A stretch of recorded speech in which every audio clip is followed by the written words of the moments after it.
الحمد للہ وکفا والصلاة والسلام علی عباده الذین اصطفیٰ، خصوصاً علی افضلہم وخاتم النبیین محمد الامین وعلی آلہ وصحبہ اجمعین۔ اما بعد فقد قال اللہ تبارک وتعالی کما ورد فی سورة البقرہ فی آخر الجزء الاول: اعوذ باللہ من الشیطان الرجیم، بسم اللہ الرحمن الرحیم۔ وقالوا كونوا هودا او نصارى تهتدوا قل بل ملة ابراہیم حنیفا وما كان من المشرکین۔ قولوا آمنا باللہ وما انزل الینا وما انزل الی ابراہیم واسماعیل واسحاق وما انزل الی ابراہیم واسماعیل واسحاق ویعقوب والاسباط وما اوتی موسیٰ وعیسیٰ وما اوتی النبیون من ربهم لا نفرق بین احد منهم ونحن له مسلمون۔ فإن آمنوا بمثل ما آمنتم به فقد اهتدوا وإن تولوا فإنما هم في شقاق فسيكفيكهم الله وهو السميع العليم۔ صبغة الله ومن أحسن من الله صبغة ونحن له عابدون۔ قل أتحاجوننا في الله وهو ربنا وربكم ولنا أعمالنا ولكم أعمالكم ونحن له مخلصون۔ أم تقولون إن إبراهيم وإسماعيل وإسحاق ويعقوب والأسباط كانوا هودا أو نصارى قل أأنتم أعلم أم الله ومن أظلم ممن كتم شهادة عنده من الله وما الله بغافل عما تعملون۔ تلك أمة قد خلت لها ما كسبت ولكم ما كسبتم ولا تسألون عما كانوا يعملون۔ صدق اللہ العظیم۔ رب اشرح لي صدری ويسر لي امری واحلل عقدۃ من لسانی یفقہوا قولی۔ اللہم ربنا الہمنا رشدنا واعذنا من شرور انفسنا۔ اللہم ارنا الحق حقا وارزقنا اتباعہ وارنا الباطل باطلا وارزقنا اجتنابہ۔ اللہم وفقنا لما تحب وترضى، آمین یا رب العالمین۔ ان آیات مبارکہ پر جن کی ابھی تلاوت ہوئی ہے، قرآن حکیم کا پہلا پارہ ختم ہو رہا ہے۔ ویسے یہ بات اس سے پہلے کئی مرتبہ عرض کی جا چکی ہے کہ 30 پاروں میں جو قرآن حکیم کی تقسیم ہے وہ کوئی مضمون کے اعتبار سے نہیں ہے، یہ معنوی تقسیم نہیں ہے، بڑی ہی آربیٹریری قسم کی، اور صرف اس مقصد سے یہ تقسیم کی گئی، اور یہ تقسیم عہد نبوت میں موجود نہیں تھی، عہد صحابہ میں موجود نہیں تھی۔ 30 پاروں میں تقسیم جو ہے تابعین کے عہد میں ہوئی ہے، اور اس میں اصل مقصد یہ تھا کہ اتنے برابر برابر حصوں میں قرآن مجید کو تقسیم کر دیا جائے کہ ایک حصہ روزانہ اگر ایک انسان، ایک مسلمان تلاوت کرے تو ہر مہینے میں وہ قرآن مجید کا ایک دورہ مکمل کر لے، جسے ہم آج کل اصطلاحاً کہتے ہیں ایک مرتبہ قرآن ختم کر لیں۔ بہرحال پاروں کی اس تقسیم کو ایک طرف رکھ دیجئے تو جو سورہ مبارکہ چل رہی ہے، سورہ بقرہ، اس کے بارے میں صرف یہ باتیں ذہن میں تازہ کر لیجئے کہ بنیادی طور پر یہ 2 حصوں میں منقسم ہے، اسی لیے میں نے اس کا ایک عنوان تجویز کیا ہے، سورۃ الامتین، 2 امتوں کی سورت۔ پہلے حصے میں یا تو براہ راست خطاب ہے یا روح سخن ہے سابقہ امت مسلمہ یعنی بنی اسرائیل کی طرف، یہ 18 رکوعوں پر مشتمل ہے جس میں 152 آیات آ جاتی ہیں۔ دوسرا حصہ جو ہے وہ موجودہ امت مسلمہ یعنی امت محمد صلی اللہ علیہ وسلم سے خطاب پر مشتمل ہے۔ اس میں رکوع 22 ہے، آیات 134 ہے، تو گویا کہ رکوع کی تعداد پہلے حصے میں کم ہے، 18 ہے 22 کے مقابلے میں، لیکن آیات کی تعداد جو ہے وہ پہلے حصے میں زائد ہے، 152 ہے 134 کے مقابلے میں۔ تو اس طرح یہ تقسیم تقریباً متوازن ہے، نصفین میں ہے۔ پہلے حصے کو بھی پھر ہم نے دیکھا ہے، بارہا یہ بات یہاں بیان ہو چکی ہے، لیکن چونکہ ہر درس میں بعض حضرات نئے ہوتے ہیں، میں ان کے حوالے سے تاکہ یہ ذہن نشین وہ بھی حضرات کر لیں اس حقیقت کو کہ پہلا حصہ پھر 3 حصوں میں منقسم ہے۔ پہلے 4 رکوع تمہیدی نوعیت کے ہیں، اور یوں سمجھیے کہ اس میں گویا کہ مکی قرآن کا خلاصہ آ گیا ہے۔ مکی قرآن سے جو 2/3 ہے اپنے حجم کے اعتبار سے، پورے قرآن کا 2/3 ہے کہ جو مکے میں ہجرت سے قبل نازل ہو چکا تھا۔ ظاہر بات ہے کہ اس قرآن کے اس حصے اور اتنے بڑے حصے کے نزول کا ایک نتیجہ نکل چکا تھا۔ وہ نتیجہ یہ کہ کچھ وہ لوگ تھے کہ جنہوں نے اس قرآن کے انوار سے اپنے قلوب و اذہان کو منور کیا، ان کی ایک جماعت صحابہ کرام کی، اور مہاجرین کی صورت میں اب وہ مدینے میں وہ جماعت موجود تھی لوگوں کے سامنے جب یہ سورہ بقرہ نازل ہو رہی ہے۔ یہ گویا کہ جیسے آپ کہتے ہیں کہ درخت اپنے پھل سے پہچانا جاتا ہے، یہ قرآن کا پھل تھا کہ جو اس وقت اہل مدینہ کے سامنے پیش کر دیا گیا۔ اور اس کے بعد یہ کہ وہ لوگ بھی اب وجود میں آ چکے تھے، قریش کے وہ سردار کے جو گویا کہ اپنی ضد اور عناد اور تعصب اور ہٹ دھرمی کی بنا پر یہ طے کر چکے تھے کہ کسی صورت انہوں نے حضور کی بات کو نہیں ماننا ہے۔ تیسرا طبقہ اب یہ مدینے میں پیدا ہو رہا تھا، بین منافقین کا، جو مدعی تو تھے ایمان کے لیکن یہ کہ حقیقت میں مومن نہیں تھے۔ تو پہلے 2 رکوعوں میں ان تینوں قسم کے افراد کی شناخت کرا دی گئی، ان کے اوصاف بیان کر دیے گئے، یہ مومنین صادقین ہیں، یہ وہ ہے کہ جو کفر پر اڑ چکے ہیں، اور یہ ہے جو بین۔ تیسرے رکوع میں قرآن مجید کی دعوت کا خلاصہ، پورے مکی قرآن کی دعوت کا خلاصہ۔ چوتھے رکوع میں قرآن حکیم کے فلسفے کا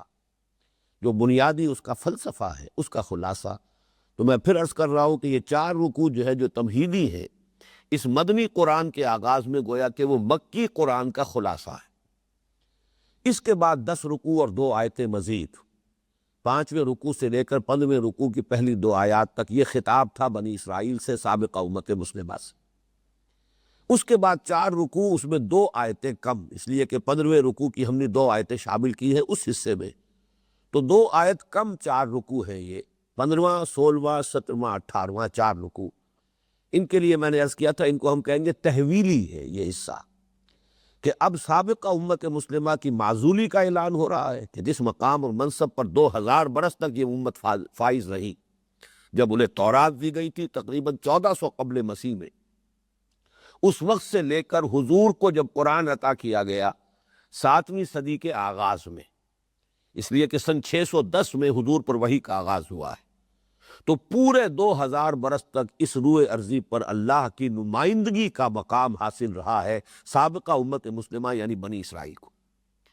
لیکن اب وہ منصب ان سے سلب کیا گیا، چھین لیا گیا، وہ محروم کر دیے گئے، اور محروم کیے گئے اپنے کرتوتوں کے باعث، اپنے کردار کے باعث، اپنے طرز عمل کے باعث۔ پچھلے 10 رکوعوں میں تفصیلی گفتگو اس کے بارے میں ہو چکی ہے، ایک بڑی مفصل فرد جرم ان پر عائد کی جا چکی،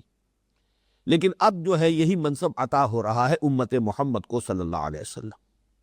اور یہ جو تحویل منصب ہے، ایک امت سے منصب لے کر دوسری امت کو منتقل کرنا، اس کی علامت کے طور پر، اس کے سمبل کے طور پر تحویل قبلہ ہوا ہے۔ تو تحویل قیادت اور امامت کی، اور اس کے لیے علامت اور سمبل تحویل قبلہ، یہ گویا کہ ان 4 رکوعوں کا مرکزی مضمون ہے۔ اور چونکہ یہ قبلہ جو ہے اب بنایا جا رہا ہے بیت اللہ کو، اور اس کے معمار ثانی کہہ لیجئے، بہرحال جہاں تک انسانی تاریخ ہماری پہنچی ہے ابھی تک، اس لیے کہ تقریباً 5000 برس ہم سمجھتے ہیں کہ انسانی تاریخ کے وہ ہے کہ جس کے بارے میں معلومات انسانوں کو حاصل ہے۔ اس سے پہلے جو ہے وہ پری ہسٹورک ایرا ہے۔ تو پری ہسٹورک ایرا میں تو خانہ کعبہ کی تعمیر حضرت آدم نے کی ہے علیہ الصلوۃ والسلام، آدم اور شیس علیہم السلام، وہ دو تھے معماران یہ جو اللہ تعالیٰ کے لیے سب سے پہلا معبد، ان اول بیت وضع للناس للذی بمکہ، پہلا گھر جو بنایا گیا تعمیر ہوا ہے خدا واحد کی عبادت کے لیے، وہ ہے کہ جو مکے میں ہے۔ لیکن اس کی تعمیر ثانی ہوئی ہے حضرت ابراہیم اور حضرت اسماعیل کے ہاتھوں، اور حضرت حضرت ابراہیم قدر مشترک بھی ہے۔ سابقہ امت مسلمہ بھی انہی کے نسل میں سے تھی، حضرت ابراہیم کے بیٹے حضرت اسحاق، ان کے بیٹے حضرت یعقوب، اور ان کا چونکہ لقب یا خطاب جو ہے وہ ہے اسرائیل، تو بنی اسرائیل جو ہے وہ اسرائیل کی اولاد، یہ سابقہ امت مسلمہ تھی، اور اسرائیل جو ہے پوتے ہیں حضرت ابراہیم کے۔ نئی امت مسلمہ کی تاسیس ہو رہی ہے بعثت محمدی کی بنیاد پر، اور محمد صلی اللہ علیہ وسلم آپ حضرت اسماعیل کی نسل سے ہیں، وہ بیٹے ہیں حضرت ابراہیم کے، تو گویا کہ قدر مشترک شخصاً بھی حضرت ابراہیم ہو گئے، اور دوسری طرف یہ کہ یہ خانہ کعبہ جو ہے جو قبلہ بنایا جا رہا ہے اس کے معمار حضرت ابراہیم ہے۔ اس حوالے سے ہم نے 15ویں رکوع میں دیکھا کہ بڑی تفصیل سے حضرت ابراہیم حضرت اسماعیل کا ذکر آیا، پھر یہ کہ خانہ کعبہ کی تعمیر کا ذکر آیا، خانہ کعبہ کی تعمیر کے وقت ان کے جو جذبات تھے، جو دعائیں وہ کر رہے تھے باپ بیٹا علیہم الصلاۃ والسلام، وہ دعا بیان کی گئی کہ انہی کی دعا میں یہ بھی چیز بھی شامل تھی کہ اللہ ہماری اس نسل میں کہ جو ہم نے یہاں آباد کی ہے تیرے گھر کے پاس، اپنی ایک ایسی امت مسلمہ برپا کی جو کہ جن میں تو خود انہی میں سے کسی کو رسول کی حیثیت سے مبعوث کرے، اور وہ رسول انہیں تیری آیات سنائے، اور ان کو کتاب اور حکمت کی تعلیم دے، ان کا تزکیہ کرے۔ تو در حقیقت بعثت محمدی اسی دعا ابراہیم و اسماعیل کا ظہور ہے، اور یہ خانہ کعبہ جو ہے در حقیقت انہی ابراہیم کا تعمیر کردہ ہے۔ تو اب اس اعتبار سے گویا کہ اس کو تسہیل کی جا رہی ہے، چونکہ بڑا مشکل مرحلہ تھا تحویل قبلہ کا، اس کی تسہیل کے لیے یہ ساری تمہیدی جو گفتگو ہو رہی ہے وہ اس کے لیے ہے، پیلیٹیبل ہو جائے، آسانی سے قابل قبول ہو جائے، اذہان و قلوب اس کو قبول کرنے کے لیے تیار ہو جائے، یہ ساری گفتگو اسی تحویل قبلہ کی تمہید ہے۔ اب اس میں تقریباً 1.5 رکوع ہم پڑھ چکے ہیں، اب یہ 16ویں رکوع کا نصف آخر جو ہے وہ آج ہمیں پڑھنا ہے۔ وَقَالُوا كُونُوا هُودًا أَوْ نَصَارَىٰ تَهْتَدُوا، اور وہ یہ کہتے ہیں، قالو اس کے فاعل کون ہے؟ یہود اور نصارہ، اور خاص طور پر اس وقت جو ہے اصلاً جو ہے یہودی تھے۔ وَقَالُوا كُونُوا هُودًا أَوْ نَصَارَىٰ تَهْتَدُوا قُلْ بَلْ مِلَّةَ إِبْرَاهِيمَ حَنِيفًا، وہ کہتے ہیں کہ یہودی بن جاؤ یا نصرانی بن جاؤ تب تم ہدایت پر ہوگے۔ یہ در حقیقت نبی اکرم صلی اللہ علیہ وسلم کی بعثت کے بعد جو ایک سخت مشکل میں مبتلا ہو گئے تھے، کیا کریں اور کس طریقے سے جو لوگ حضور کی دعوت کی پر لبیک کہہ رہے ہیں اور قبول کرتے چلے جا رہے ہیں، انہیں روکیں تو کیسے روکیں؟ اس کے لیے انہوں نے، جیسا کہ ہم اس سے پہلے بھی آیت نمبر 111 میں پڑھ چکے ہیں، وَقَالُوا لَن يَدْخُلَ الْجَنَّةَ إِلَّا مَنْ كَانَ هُودًا أَوْ نَصَارَىٰ تِلْكَ أَمَانِيُّهُمْ قُلْ هَاتُوا بُرْهَانَكُمْ إِن كُنتُمْ صَادِقِينَ۔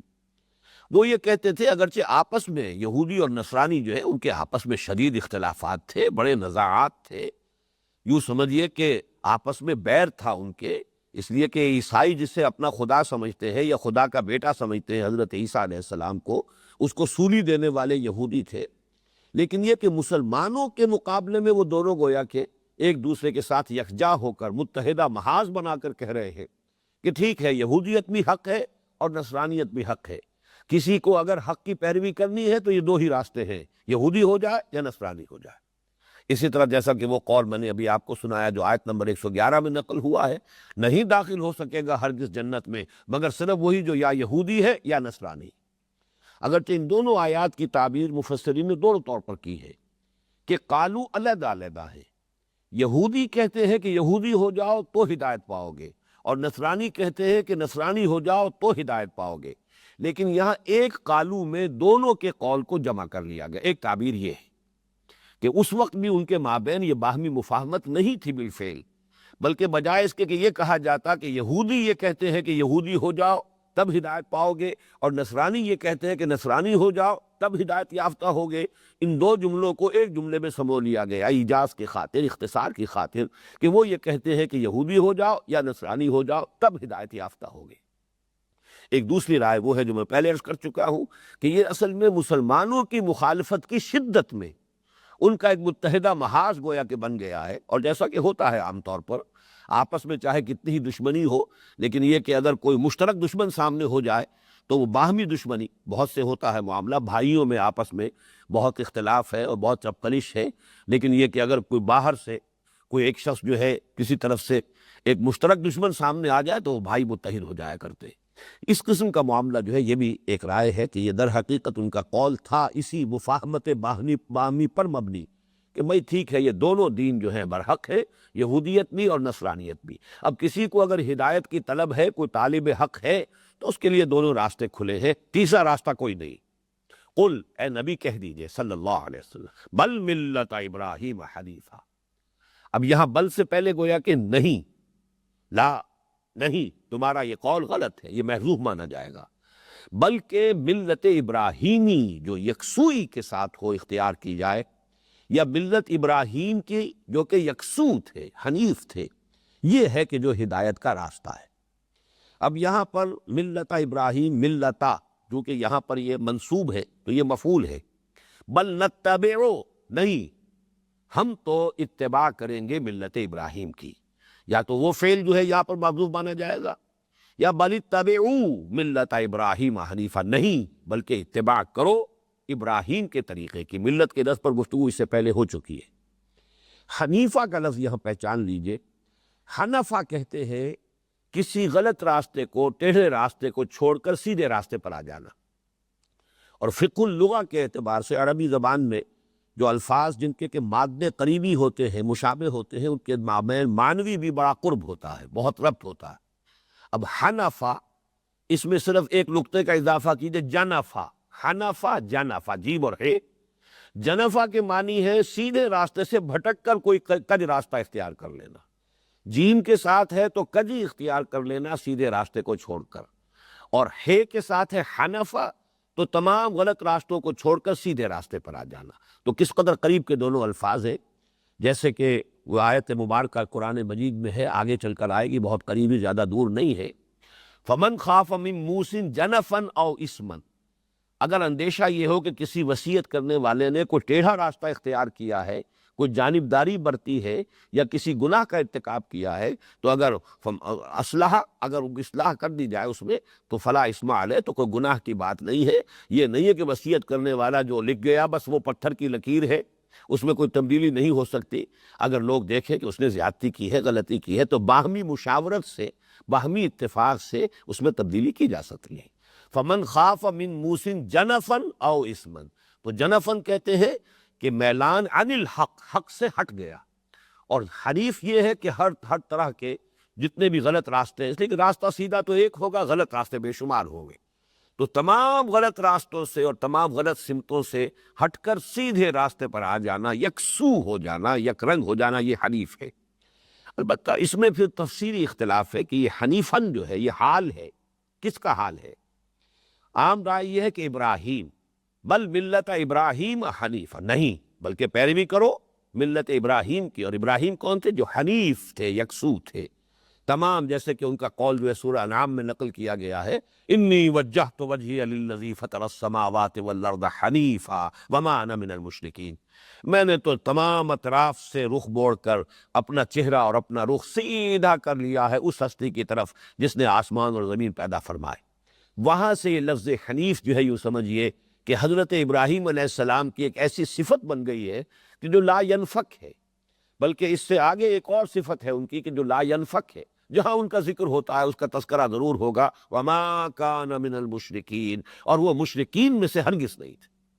یہ گویا کہ سب سے بڑا، میں عرض کیا کرتا ہوں، ٹیسٹیمونیل، سب سے بڑی سند، سب سے بڑا جو ہے سرٹیفکیٹ جو اللہ تعالیٰ کی طرف سے حضرت ابراہیم کو عطا ہوتا ہے قرآن مجید میں، اکثر و بیشتر آپ دیکھیں گے جہاں حضرت ابراہیم کا تذکرہ ہے وما کان من المشرکین،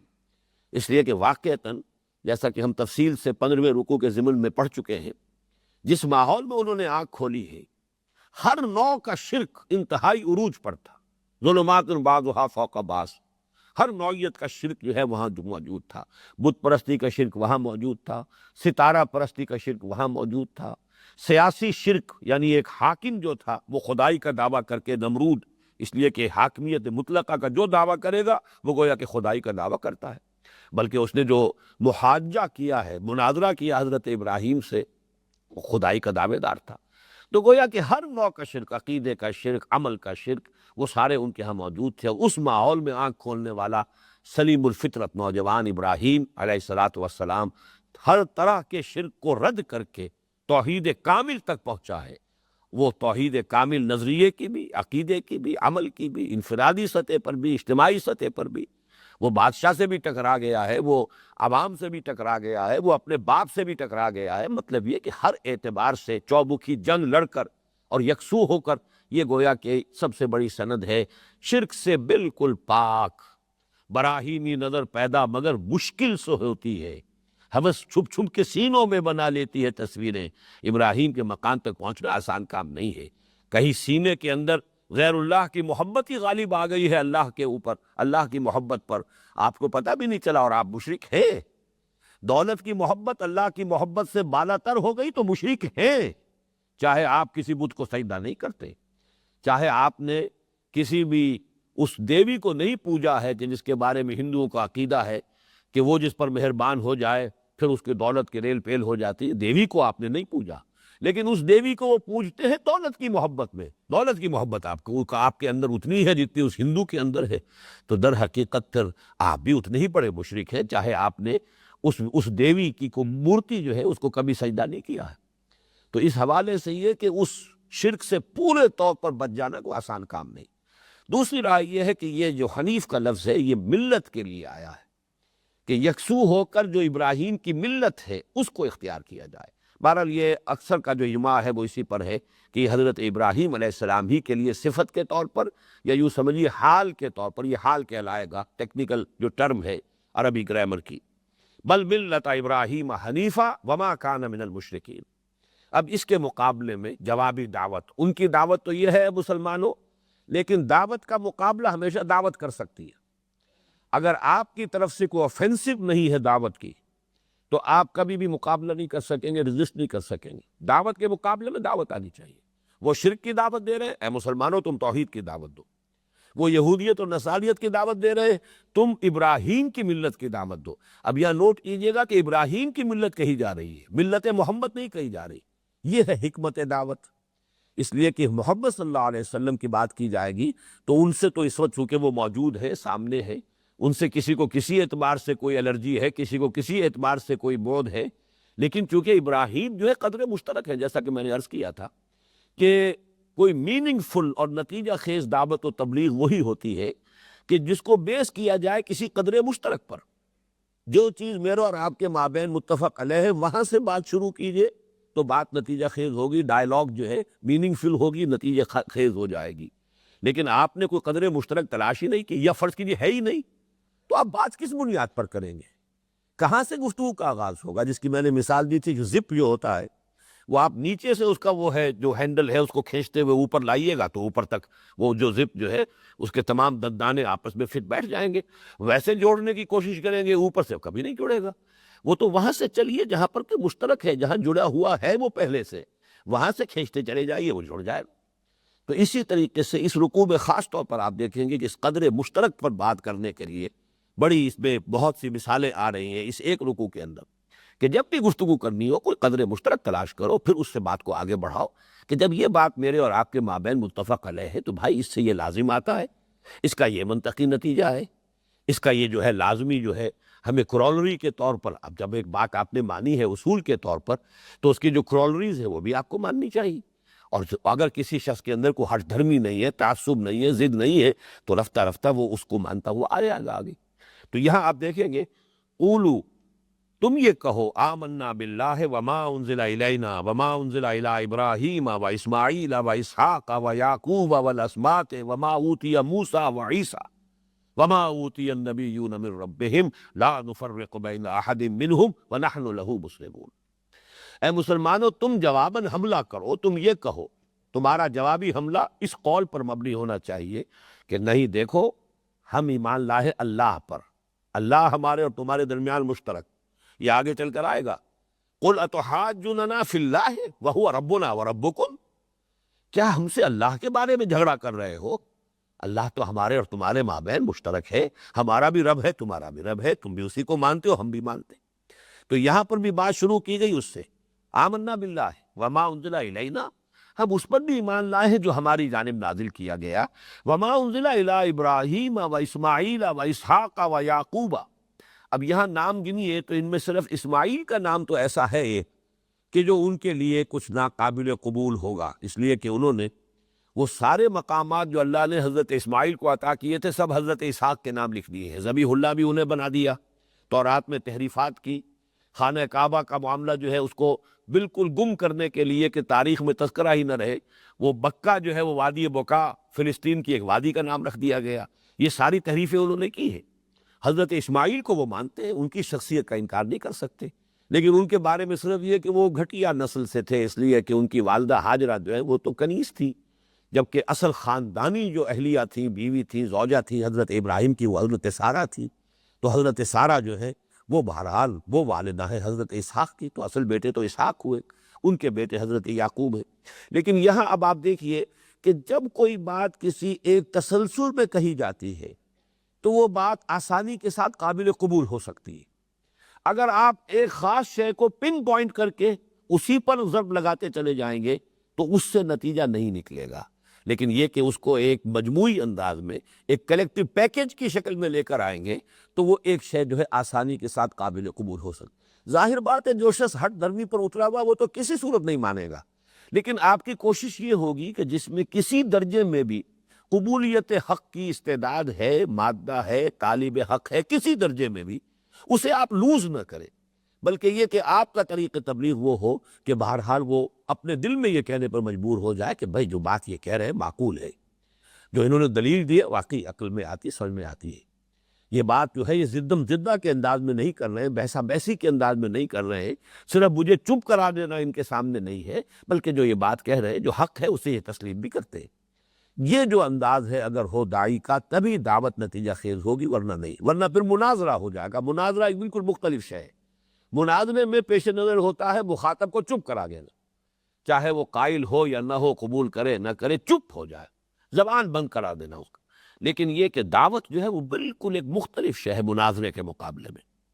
فرمایا قولوا آمنا باللہ وما انزل الینا وما انزل، یہ کوئی انوکھی بات نہیں ہے کہ محمد پر قرآن نازل ہوا، اللہ کی طرف سے کتابیں آتی رہی، وحی آتی رہی، تم بھی مانتے ہو ہم بھی مانتے، ابراہیم نبی تھے انہیں وحی آئی ہے، پھر اسماعیل پر، اسحاق پر، ان کے دونوں بیٹے ہیں ان پر وحی آئی ہے، اس لیے کہ تیسری بیوی سے جو اولاد تھی 5 بیٹے، ان میں سے کسی کے بارے میں یہ ثبوت نہیں ہے کہ انہیں بھی نبوت عطا ہوئی ہو، اگرچہ ان کی نسل میں پھر حضرت شعیب علیہ الصلوۃ والسلام بنی قطورہ میں جو مدین جو ان کے یا مدیان ایک بیٹے تھے 5 بیٹوں میں سے، حضرت قطورہ کی اولاد میں سے، ان میں حضرت شعیب کی جو ہے وہ پھر اس نسل میں ان کی بعثت ہوئی ہے، لیکن خود حضرت ابراہیم کے ان 5 بیٹوں میں سے کسی کو نبوت ملی یہ ثابت نہیں، بلکہ یہاں سے یہ ثابت ہو رہا ہے کہ نہیں ملی، ورنہ یہ کہ ان کے نام کو بھی یہاں ضرور انکلوڈ کیا جاتا۔ تو فرمایا کہ ہم تو ایمان رکھتے ہیں اللہ پر بھی، اور جو کچھ ہماری جانب نازل کیا گیا اس پر بھی، اور جو کچھ نازل کیا گیا ابراہیم کی جانب، اسماعیل کی جانب، اسحاق کی جانب اور یعقوب کی جانب، والاسباط، اسباط سبط کی جمع ہے، سبط اولاد کو کہتے ہیں، بلکہ اولاد الاولاد، عام طور پر یہ خیال ہے کہ یہ نواسوں کے لیے ہے، سبط رسول حضرت حسین رضی اللہ تعالی عنہ کو زیادہ نمایاں کرنے کے لیے اہل تشیع نے خاص طور پر یہ سبط اسباط سے مراد نواسے لیا، بیٹی کی اولاد، حالانکہ یہ کہ اہل لغت کا اس پر اجماع ہے کہ اولاد الاولاد چاہے وہ یعنی بیٹے کی اولاد ہو، پوتا پوتیاں یہ بھی اسی میں اسباط میں آئیں گے، اور نواسہ نواسیاں بیٹی سے جو آگے چل رہا ہے سلسلہ وہ بھی اسباط میں، تو جو بھی ان کی اسباط ہیں، حضرت ابراہیم علیہ السلام، حضرت اسماعیل، حضرت اسحاق، حضرت یعقوب کے پھر اسباط ہیں وہ 12 قبیلے۔ اب ان میں سے جس کے اندر کوئی نبوت آئی ہے، جس کو اللہ تعالیٰ نے اس منصب پر فائز کیا ہے، انہیں جو بھی وحی عطا ہوئی اس پر بھی ہمارا ایمان ہے۔ وما اوتیٰ موسیٰ و عیسیٰ، اور جو کچھ دیا گیا موسیٰ کو اور عیسیٰ کو۔ اب یہ 2 نام خاص طور پر اس لیے لیے گئے اس اسباط میں سے کہ ان دونوں کے حوالے سے وہ 2 مذہب ہیں،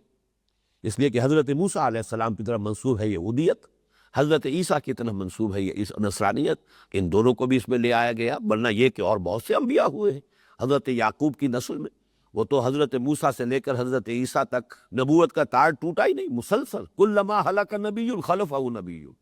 جیسے ہی کسی نبی کا انتقال ہوتا تھا اس کا جانشین نبی ہوتا تھا، یہ مسلسل تار چلا ہے۔ اور عجیب بات یہ ہے کہ شروع میں بھی 2 اور آخر میں بھی 2، شروع میں حضرت اس حضرت موسیٰ کے ساتھ حضرت ہارون وہ بھی نبی تھے، آخر میں حضرت عیسیٰ، اور ان کے زمانے میں ان کے ہمعصر حضرت یحییٰ کرائی فرام دی ولڈرنس، وہ نبی تھے۔ تو شروع بھی دو نبیوں سے، اختتام بھی دو نبیوں سے، درمیان میں تار ٹوٹا ہی نہیں۔ وما اوتی النبیون من ربہم، یعنی ناموں پر کیا دار و مدار نثار، تمام نبیوں کو جو کچھ بھی دیا گیا اس کے ان کے رب کی طرف سے، ہم سب پر ایمان رکھتے ہیں۔ ولا نفرق بین احد منہم، اور ہم ان میں سے کسی کے مابین تفریق نہیں کرتے۔ اس لفظ کو پہچان لیے، تفریق کسے کہتے ہیں؟ علیحدہ کر دینا۔ فرق اور خرق یہ تمام الفاظ، فلق کے معنی بھی پھاڑ دینا، خرق کے معنی بھی پھاڑ دینا، فرق کے معنی بھی پھاڑ دینا، یہ علیحدہ، یہ بھی وہ فقہ اللغہ جو قریب قریب کے الفاظ ہوتے ہیں ان کے اندر مفہوم کے اعتبار سے بھی قرب اور معنویت ہے۔ تو یہ جو پھاڑ دینا ہے یہ اس معنی میں کہ ایک رسول کو مانے ایک ان کو نہ مانے، یہ تفریق ہے۔ اس کے مقابلے میں لفظ تفضیل، ایک کو دوسرے پر فضیلت دینا، یہ انبیاء کے مابین قرآن مجید سے ثابت ہے۔ چنانچہ تیسرے پارے کی پہلی آیت ہے، تلک الرسل فضلنا بعضهم علی بعض، یہ وہ رسول ہیں کہ جن میں سے ہم نے بعض کو بعض پر فضیلت دی ہے۔ تو تفضیل تو ہے، فضیلت تو ہے، تفریق اگر کی جائے گی تو کفر ہو جائے گا، کیونکہ یہ ایک ہے۔ ہذہ امتکم امۃ واحدہ، یہ تمہاری ایک امت ہے، تمام انبیاء اللہ کے جتنے بھی نبی اور رسول ہیں وہ ایک امت ہے۔ ان میں تفریق کی تو ایک کو بھی نہیں مانا تو وہ کفر ہو گیا، سب کا انکار ہے، ایک کا انکار سب کا انکار۔ اس حوالے سے یہ جو بعد میں آپ نے دیکھا ہوگا سورہ بقرہ کے آخر میں بھی آیت جو آتی ہے، لاسٹ بٹ ون، آمن الرسول بما انزل الیہ من ربہ والمؤمنون کل آمن باللہ وملائکتہ وکتبہ ورسلہ لا نفرق بین احد من رسلہ، یہ بڑی اہمیت کے ساتھ، اہتمام کے ساتھ، اس لیے کہ اصل میں اسی بنیاد پر ہم انہیں دعوت دے رہے ہیں، ہم سب کو مانتے ہیں، تم بھی مانو۔ تم کیوں اڑ کر رہ گئے ہو، کھڑے ہو کر رہ گئے ہو، کیوں نہیں تسلیم کر رہے؟ ہم سب کو مانتے ہیں، ہم نفی نہیں کر رہے موسیٰ کی، ہم نفی نہیں کر رہے عیسیٰ کی، ہم ان سب کو مانتے ہیں کہ اللہ کے نبی تھے، اللہ کے رسول تھے، جلیل القدر پیغمبر تھے، انہیں کتابیں دی گئی، تورات دی گئی، انا انزلنا التوراۃ فیہا ھدی ونور، ہم ہی نے تورات نازل کی تھی، اس میں ہدایت بھی تھی، نور بھی تھا، ہم نے ہی انجیل عطا کی تھی عیسیٰ کو، عیسیٰ ابن مریم کو، اس میں ہدایت بھی تھی، نور بھی تھا، ہم تو ان سب کو ایکنالج کر رہے، تسلیم کر رہے۔ لا نفرق بین احد منہم، ایک کی بھی تفریق ہم نہیں کرتے ان میں سے، ان کو من حیث الجماع، ایک امت کی حیثیت سے ہم سب کو تسلیم کرتے ہیں۔ وَنَحْنُ لَهُ مُسْلِمُونَ، یہاں نوٹ کیجئے گا ان آیات میں یہ 3 مرتبہ آ رہا ہے، نحن لہو مسلمون، نحن لہو عابدون، نحن لہو مخلصون، 3 الفاظ آئیں گے، اور اس کے حوالے سے ذرا نوٹ کر لیجئے یہ 3 کے درجے قرآن مجید میں کئی جگہ پر آئے، اور حدیث جبرائیل میں بھی اسلام، ایمان، احسان 3 درجے ہیں۔ اسی طریقے سے سورہ مائدہ کی ایک آیت میں بھی اذا اتقوا وآمنوا وعملوا الصالحات ثم اتقوا وآمنوا ثم اتقوا واحسنوا، 3 درجے وہاں بھی بیان کیے گئے۔ تو یہاں پر بھی ایک معنوی حقیقت ہے اس کی، اسلام، عبادت، اور پھر آخر میں اخلاص، مخلصون، نحن لہو مخلصون۔ یہاں تو یہ وہ لفظ ہے جو اس سے پہلے کئی مرتبہ آ چکا، وَنَحْنُ لَهُ مُسْلِمُونَ، ہم تو اسی کے فرما بردار ہیں، اس کا حکم ماننے والے ہیں، اس نے جس کو رسالت سے سرفراز فرمایا ہم اس کو تسلیم کرتے ہیں، اللہ کا اختیار مطلق ہے، جس کو چاہے وہ چن لے، جس کو چاہے پسند کر لے، اس کی حکمت بالغہ ہے، نبوت کس کو عطا فرمائے، واللہ یعلم ہے اعلم ہے سیجعل رسالتہ، اللہ زیادہ واقف ہے، زیادہ جانتا ہے کہ کہاں وہ اپنی رسالت رکھے، کون اس کی رسالت کا اہل ہے، کس کو یہ منصب عطا کیا جائے۔ تو ہم خامخواہ زدہ میں کسی نسلی منافرت کی بنا پر یا کسی اور عصبیت کی بنا پر کسی نبی کا انکار نہیں کرتے۔ فَإِنْ آمَنُوا بِمِثْلِ مَا آمَنْتُمْ بِهِ، پھر یہ فا جو ہے یہاں پر تعقیب کے لیے آ رہا ہے، یہ پوری گفتگو کے بعد، پس اگر وہ ایمان لے آئیں اس طور سے جس طور سے اے مسلمانوں تم ایمان لائے۔ یہ بہت معنی خیز ہے، اس لیے کہ جیسا کہ میں نے آج تمہید میں بھی عرض کیا تھا، وہ جو تمہیدی حصہ ہے اس سورہ مبارکہ کا، اس میں آیا تھا کہ کچھ لوگ ہیں جو کہتے ہیں کہ ہم بھی مومن ہیں، وَمِنَ النَّاسِ مَن يَقُولُ آمَنَّا بِاللَّهِ وَبِالْيَوْمِ الْآخِرِ وَمَا هُمْ بِمُؤْمِنِينَ، کچھ لوگ ہیں جو مدعی ایمان ہے، وہ کہتے ہیں ہم بھی ایمان رکھتے ہیں اللہ پر بھی، یوم آخر پر بھی، وہ حقیقتاً مومن نہیں ہے، اس لیے کہ ریزرویشن کر رہے ہیں، وہاں ایمان بالرسول کا ذکر نہیں ہے، جبکہ ایمان بالرسول اگر شامل نہ ہو، بلکہ اصل تو کسی کے مسلمان ہونے کی پہلی شرط محمد پر ایمان ہے صلی اللہ علیہ وسلم، اس لیے کہ قانونی اعتبار سے، فقہی اعتبار سے جو ایمان، اصل ایمان ہے وہ ایمان بالرسول ہے۔ کوئی بڑے سے بڑا موحد ہو، آخرت کا کتنا ہی ماننے والا ہو، محمد کو نہیں مانتا صلی اللہ علیہ وسلم، تو من دیگر منہ دیگری، وہ اور ہے، ہم اور ہے، ہمارا اس سے کوئی تعلق نہیں۔ اس لیے کہ ملت کی بنیاد بمصطفیٰ برساں خیش را کے دی ہمہ اوست، اگر بؤ نہ رسیدی تمام بول حبیث۔ اور وہاں بھی اصل میں اشارہ جو ہم نے دوسرا رکوع جب پڑھ رہے تھے تو میں نے واضح کر دیا تھا کہ وہاں یہود اور منافق دونوں ہی ہیں در حقیقت کے، جو جن کی طرف روح سخن ہے۔ یہود بھی کہتے تھے ہمیں بھی مانو بھائی کہ ہم بھی مومن ہیں،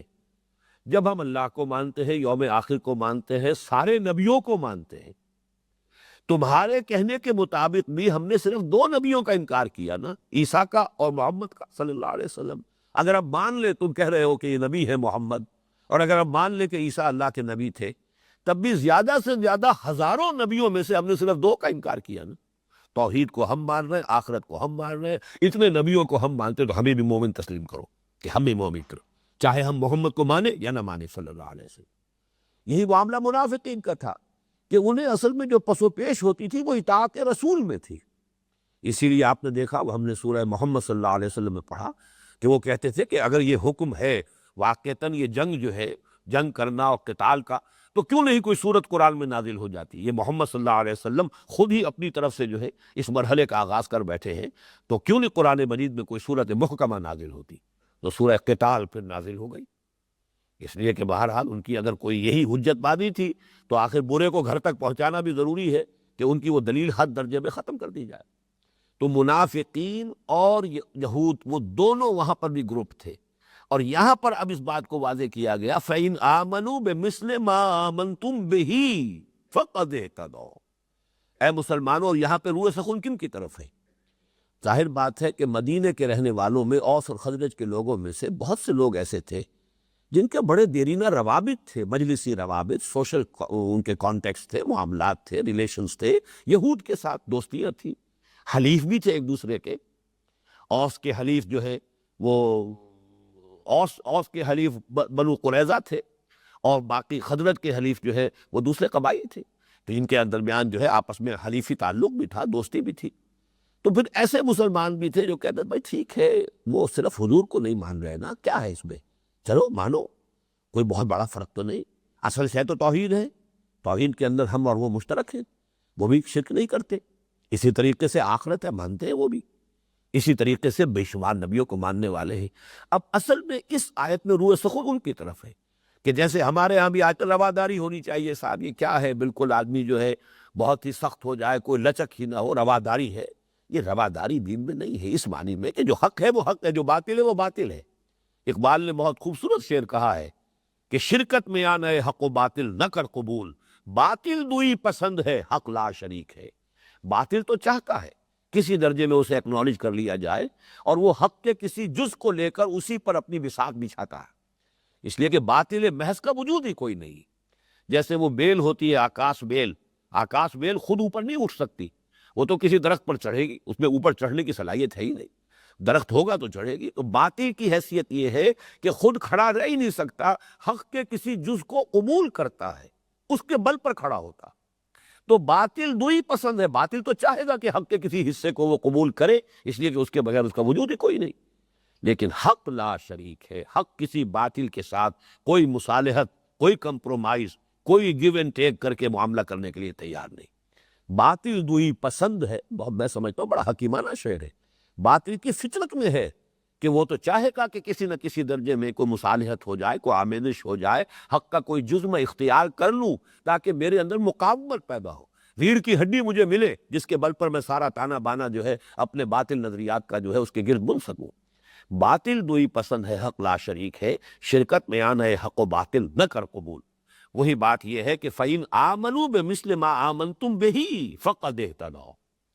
اے مسلمانوں، پھر اگر یہ ایمان لائے اس طور سے جس طور سے تم ایمان لائے،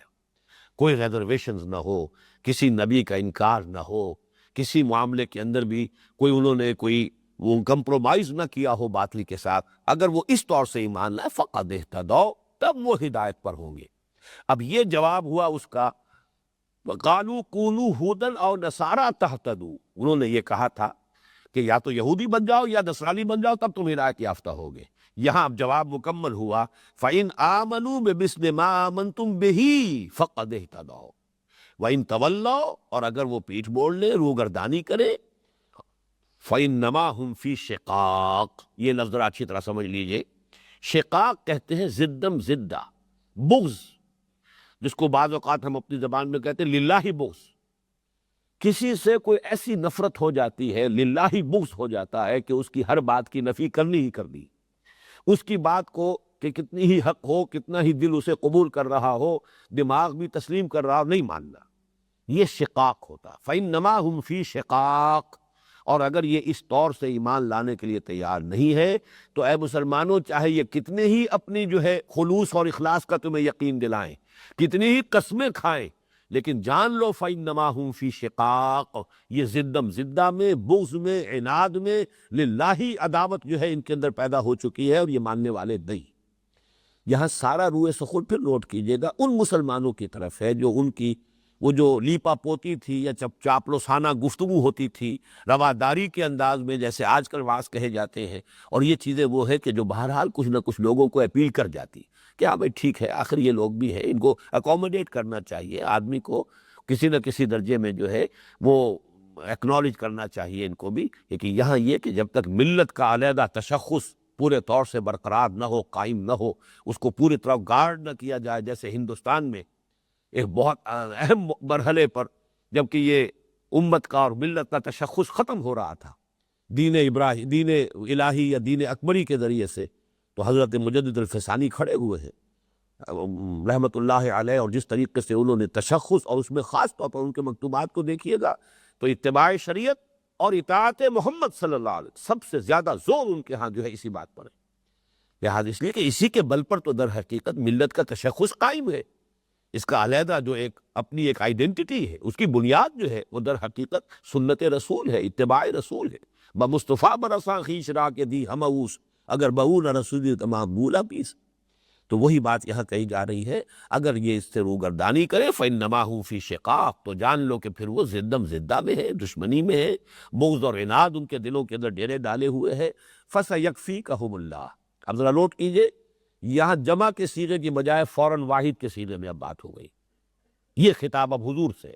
فَسَيَكْفِيكَهُمُ اللَّهُ، تو اے محمد صلی اللہ علیہ وسلم آپ مطمئن رہے، اللہ ان سب کی ریشہ دوانی اور دشمنیوں کے مقابلے میں تنہا آپ کی مدد کے لیے کافی ہے۔ یعنی چاہے مسلمانوں میں سے بھی کچھ لوگ جو ہے وہ ان کی چاپلوسانہ گفتگو سے متاثر ہو جائیں، وہ بھی کہیں کو رواداری کا آپ کے سامنے آ کر بھی یہ منافقین جو ہے آپ کو بھی درس جو ہے پڑھانا، سبق پڑھانا شروع کر دیں رواداری کا، لیکن آپ مطمئن رہیے فَسَيَكْفِيكَ، اب یہاں جمع کا صیغہ نہیں ہے، اے محمد یہ واحد کے صیغے میں حضور سے خطاب ہے، مطمئن رہیے اللہ کافی رہے گا آپ کے لیے، ہم یہ گویا کہ ان کے مقابلے میں اللہ کافی ہوگا آپ کے لیے ان کے مقابلے میں، فَسَيَكْفِيكَهُمُ اللَّهُ وَهُوَ السَّمِيعُ الْعَلِيمُ، اور وہ سب کوئی سننے والا، سب کچھ جاننے والا ہے، اس کے علم میں ہے جو کچھ وہ کہہ رہے ہیں، جو انہوں نے جو ریشہ دوانیاں کی ہیں، جس طرح کی چاپلوسانہ گفتگوؤں سے بعض مسلمانوں کے دلوں میں کچھ گھر کر لیا ہے، ان کے دلوں میں کچھ نرم گوشہ پیدا کر لیا، اللہ کے علم میں سب ہے، آپ اس پر کوئی تشویش محسوس نہ کریں، فَسَيَكْفِيكَهُمُ اللَّهُ، آپ کے لیے تنہا اللہ کافی ہے۔ کیا غم ہے اگر ساری خدائی ہے مخالف، کافی ہے اگر ایک خدا میرے لیے ہے۔ یہ توحید کا وہ تقاضا ہے کہ انسان جو ہے ہر طرح کے مشکل سے مشکل حالات میں بھی بس یہ کہ اگر اللہ میرے ساتھ ہے تو مجھے کسی سے کوئی فکر نہیں، کوئی اندیشہ نہیں، یہ یقین ہونا چاہیے، بس دل گواہی دے، اور اگر آپ جیسے کہ لفظ آ رہا ہے آگے، آپ مخلص ہیں اللہ کے ساتھ تو آپ کو یقین ہوگا کہ اللہ بھی آپ کی مدد کرے گا، یقیناً کرے گا۔ ہاں اگر آپ کوئی اللہ تعالیٰ کے ساتھ چال بازی کر رہے ہیں اور آپ کا ضمیر بتا دے گا کہ تم اللہ کو دھوکہ دے رہے ہو، تم جو کچھ یہ معاملہ کر رہے ہو چال بازی کا معاملہ ہے، تو پھر ایسے شخص کو کبھی یقین نہیں ہو سکتا کہ اللہ اس کی مدد کرے گا۔ اسی شخص کو یقین ہوگا اللہ کی مدد کا جو خود اللہ کے ساتھ خلوص اور اخلاص کا معاملہ کر رہا۔ فَسَيَكْفِيكَهُمُ اللَّهُ، اس آیت کے بارے میں ایک بات اور نوٹ کر لیجیے، تاریخی حیثیت کی ہے، حضرت عثمان رضی اللہ تعالی عنہ خلیفہ ثالث ذو النورین، جب انہیں شہید کیا ہے بلوائیوں نے، تو جب ان کے خون کی، بلکہ یہ کہ غالباً حضرت نائلہ کے خون کی جو چھینٹیں پڑی ہیں، کیونکہ اس وقت حضرت عثمان رضی اللہ تعالی عنہ وہ قرآن مجید کی تلاوت کر رہے تھے، مصحف کھلا ہوا تھا، یہاں اس لفظ پر فَسَيَكْفِيكَهُمُ اللَّهُ، خون کا وہ دھبا موجود ہے اس نسخے میں جو آج بھی پریزروڈ ہے، وہ نسخہ موجود ہے حضرت عثمان رضی اللہ تعالیٰ عنہ کی جو زیر تلاوت اس وقت تھا، اس جگہ پر دھبا خون کا ہے، فَسَيَكْفِيكَهُمُ اللَّهُ وَهُوَ السَّمِيعُ الْعَلِيمُ۔ صبغۃ اللہ، صبغۃ اللہ، اب یہاں بھی صبغہ پر تے جو ہے یہ اس پر سکا ہے، زمر ہے تا پر، معلوم ہوا کہ اس سے پہلے بھی اتخذوا صبغۃ اللہ یا نتخذ صبغۃ اللہ، کوئی ایک فعل جو ہے محذوف ہے، ہم تو اختیار کریں گے بس اللہ کا رنگ، یہ نتخذ ہوگا اگر اس لفظ کو محذوف مانے جائیں، یا کہیں اتخذوا، اختیار کرو اللہ کے رنگ کو، وہ اس سے مراد کیا میں بھی عرض کر دوں گا، وَمَنْ أَحْسَنُ مِنَ اللَّهِ صِبْغًا، اللہ کے رنگ سے بہتر رنگ اور کس کا ہوگا۔ یہاں پہ یہ رنگ جو ہے، ویسے تو یہ کہ ہر شے کی ایک کیفیت جو ہوتی ہے اسے آپ رنگ سے بھی تعبیر کر سکتے ہیں، لیکن یہاں خاص طور پہ نصارہ کے ہاں چونکہ بپتسمہ دینے کا، یہ جو ان کے ہاں 7ویں دن جیسے ہمارے ہاں عقیقہ ہوتا، ان کے ہاں رسم تھی کہ ایک رنگین پانی سے بچے کو نہلاتے تھے، اور یہ گویا کہ ان کے ہاں وہ رنگ تھا کہ جس سے جو رنگ چڑھ گیا اب دین نصرانیت کا اس بچے کے اوپر، تو اس کے لیے علامت تھی استباغ۔ استباغ صبغ سے ہی بنا ہے، صاد بے غین جو ہے اس کے ساتھ جو ہے استباغ جب بنے گا تے باب افتعال میں تو وہ توئے بن جائے گی، اس کے قرب کی وجہ سے، صاد کے ساتھ مقاربت کی وجہ سے، تو استباغ جسے کہتے ہیں وہ در حقیقت رنگ دینا ہے۔ وہ رنگ دینا یہ رنگین پانی سے وہ بچے کو نہلاتے تھے، ہمارے ہاں تو ولادت کے فوراً بعد بچے کو نہلا دیا جاتا ہے، لیکن ان کے ہاں یہ کہ ہمارے ہاں 7ویں دن عقیقہ ہے، ان کے ہاں 7ویں دن اسے ایک رنگین پانی سے نہلاتے تھے، تو اس سے گویا کہ اب وہ ان کے رنگ، ان کے دین کا رنگ اس پر چڑھ گیا، یہ اس کی طرف تعریض ہے۔ صبغۃ اللہ، بس اللہ کا رنگ، اور اللہ کا رنگ معنوی رنگ ہے، یہ کوئی مادی رنگ نہیں ہے، یعنی اللہ کی بندگی کا رنگ، اللہ کے ساتھ خلوص اور اخلاص کا رنگ وہ اختیار کرو، اللہ پر ایمان کا رنگ اختیار کرو۔ صبغۃ اللہ، اتخذوا صبغۃ اللہ یا نتخذ صبغۃ اللہ،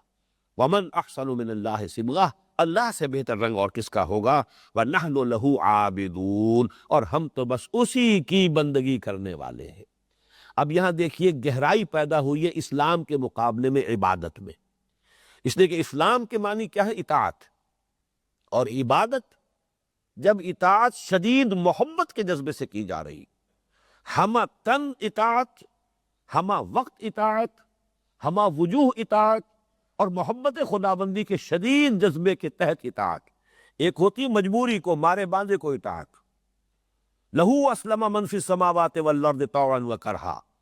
آسمانوں اور زمین میں جو بھی کوئی ہے یا جو بھی کچھ ہے اللہ ہی کے سامنے جھکا ہوا ہے، اطاعت قبول کیے ہوئے ہے، چاہے اپنی پسند کے مطابق، اپنی مرضی سے، چاہے مجبوراً،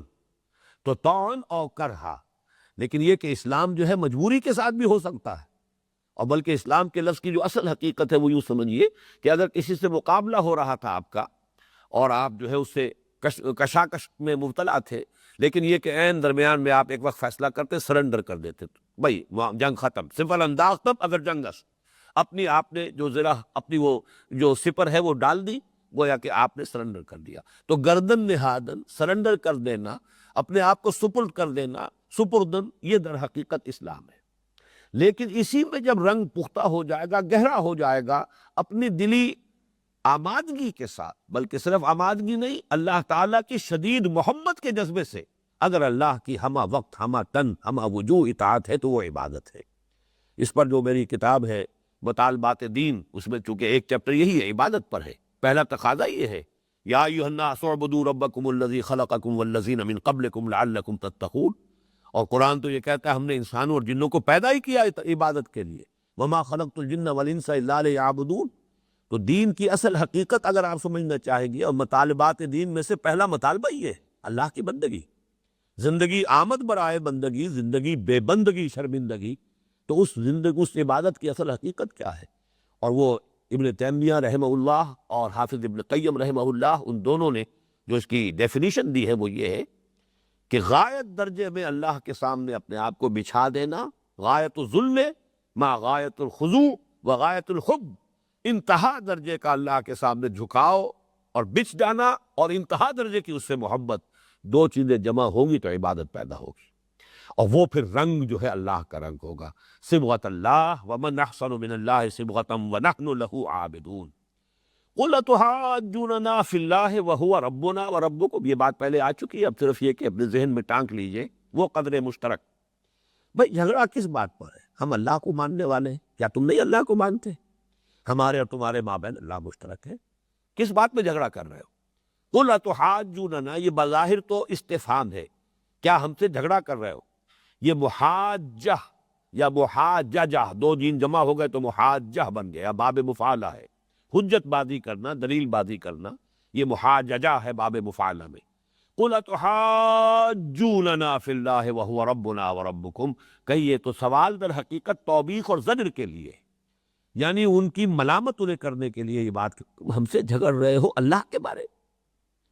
وَهُوَ رَبُّنَا وَرَبُّكُمْ، وہ تو ہمارا بھی رب ہے تمہارا بھی رب ہے. وَلَنَا أَعْمَالُنَا وَلَكُمْ أَعْمَالُكُمْ، ہمارے لیے ہمارے اعمال ہیں، تمہارے لیے تمہارے اعمال ہیں. جھگڑا کاہے کا ہے؟ کاہے کو تمہیں جو تشویش ہو گئی ہے؟ اب یہاں دیکھیے روح سخن یہود کی طرف ہے کہ تمہیں تشویش کس بات کی ہے؟ محمد اسی اللہ کی اطاعت کی اور عبادت کی تو دعوت دے رہے ہیں جس کو تم بھی مانتے ہو، تو تمہیں تو ویلکم کہنا چاہیے. چلیے تم نہیں مانتے محمد کو، مخالفت تو نہ کرو. اور یہ بالکل جو 5ویں رکوع میں جو بنی اسرائیل سے خطاب شروع ہوا تھا تو آپ نے دیکھا تھا وہاں وَلَا تَكُونُوا أَوَّلَ كَافِرٍ بِهِ، تم تو سب سے پہلے کفر کرنے والے نہ بن جاؤ. تم تو تمہاری کتاب تورات کی وہ تائید کر رہے ہیں، اس کی توثیق کر رہے ہیں. تم جن کو مانتے ہو موسیٰ، ان کی تائید کر رہے ہیں. وہ تو آئے ہیں مصدق لما معکم، جو کچھ تمہارے پاس ہے اس کی تصدیق کرتے ہوئے قرآن نازل ہوا ہے، اس کی تصدیق کرتے ہوئے محمد آئے ہیں. تمہاری کتابیں میں جو پیشین گوئیاں ہیں ان کا مصداق بن کر محمد اور قرآن آئے ہیں صلی اللہ علیہ وسلم. فلا تکونوا اول کافر بہ، تو دیکھو تم ہی سب سے پہلے ان کے مخالف، سب سے بڑھ کر دشمن تم، سب سے بڑھ کر ان کا راستہ روکنے کی کوششیں کرنے والے اور سازشوں پر سازشیں کرنے والے تم. یہ گویا کہ ایک استفہامی انداز میں ملامت ہے، یہ ان کی زجر اور توبیخ ہے، اگرچہ بظاہر سوال ہے. اتحاجوننا فی اللہ وہو ربنا وربکم ولنا اعمالنا ولکم اعمالکم ونحن لہ مخلصون. ہم تو بالکل اس کے ساتھ اپنے آپ کو خالص کر لینے والے. یہ اخلاص جو ہے، یکسوئی، وہی حنیف، وہی لفظ جو ہے اس کا مفہوم یہ ہے اخلاص، خالص کوئی شے جس میں کوئی آمیزش نہ رہے. ہم نے اپنے آپ کو ہم وجو اللہ کے حوالے کر دیا.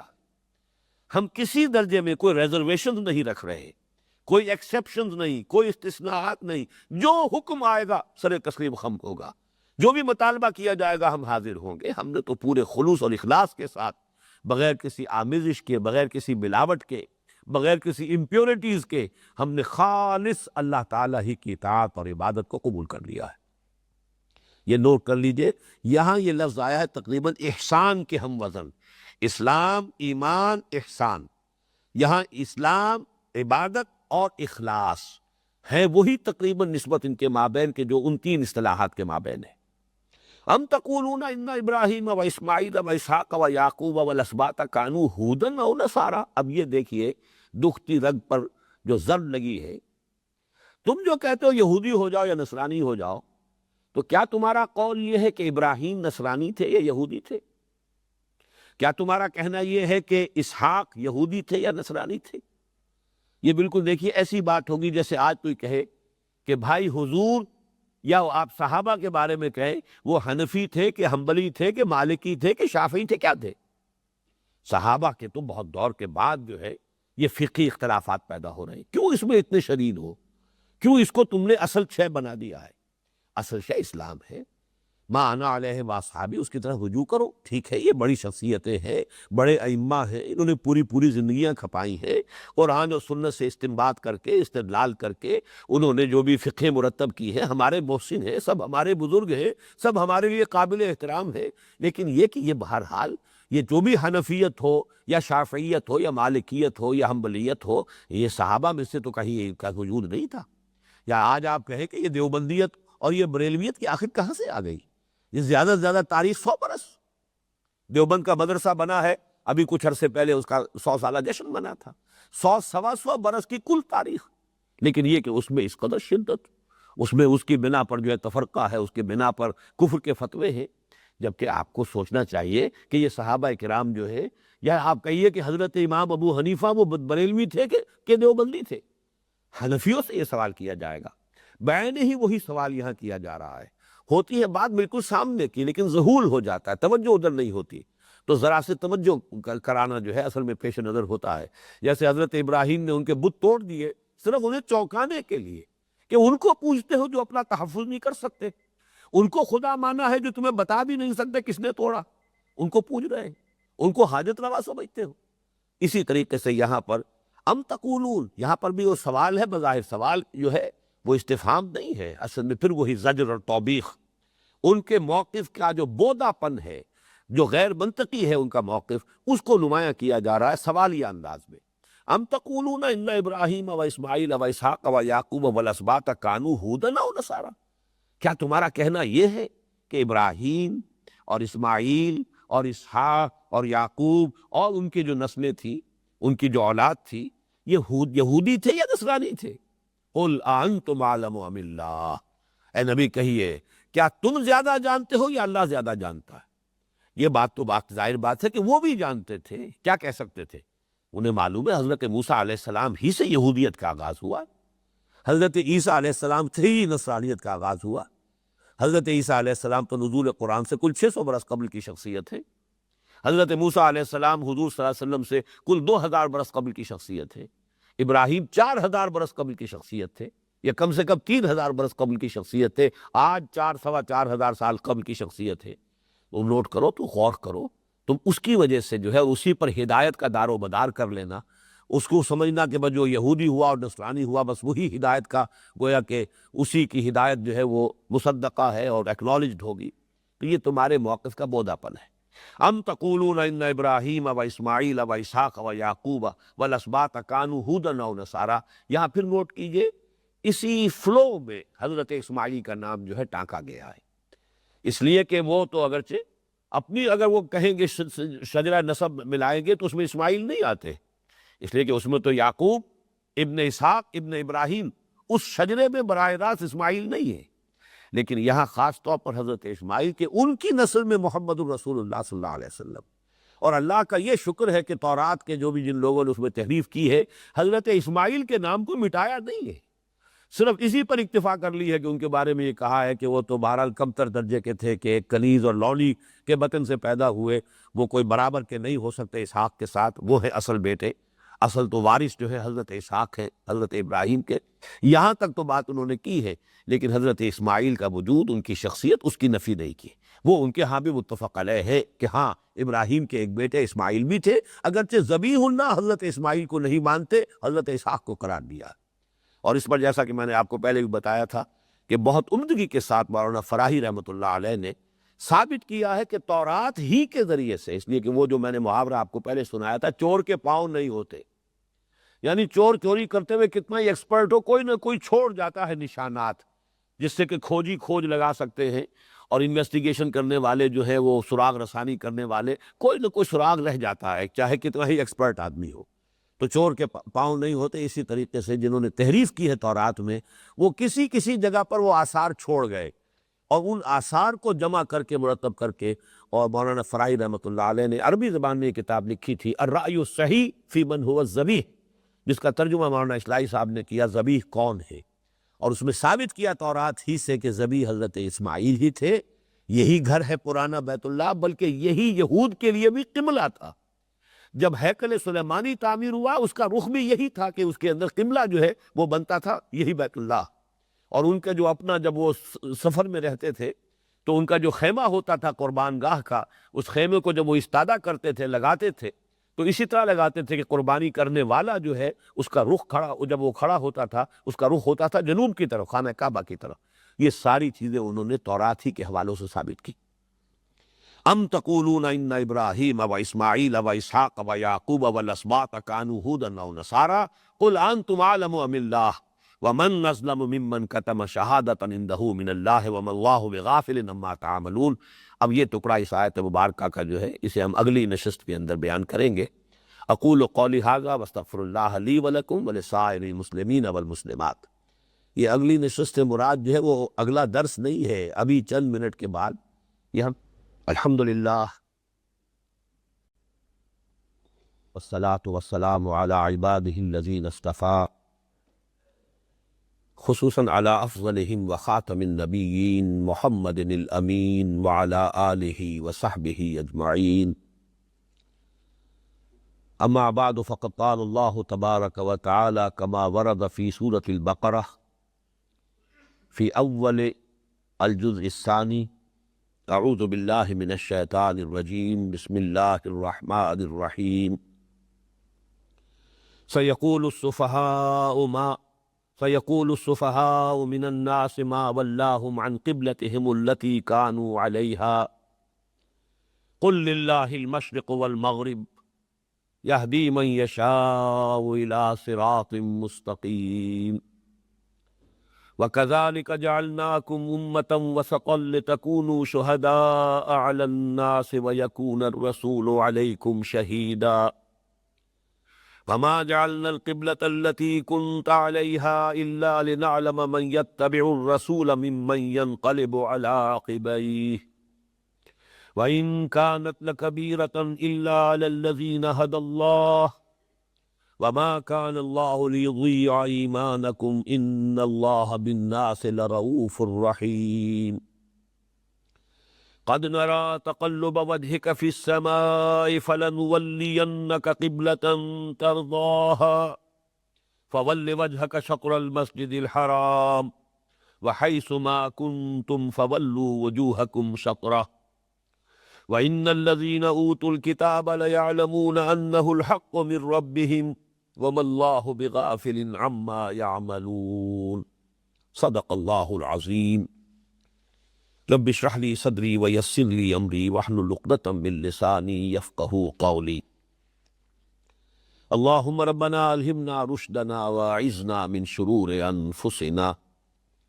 اللهم ارنا الحق حقا وارزقنا اتباعه وارنا الباطل باطلا وارزقنا اجتنابه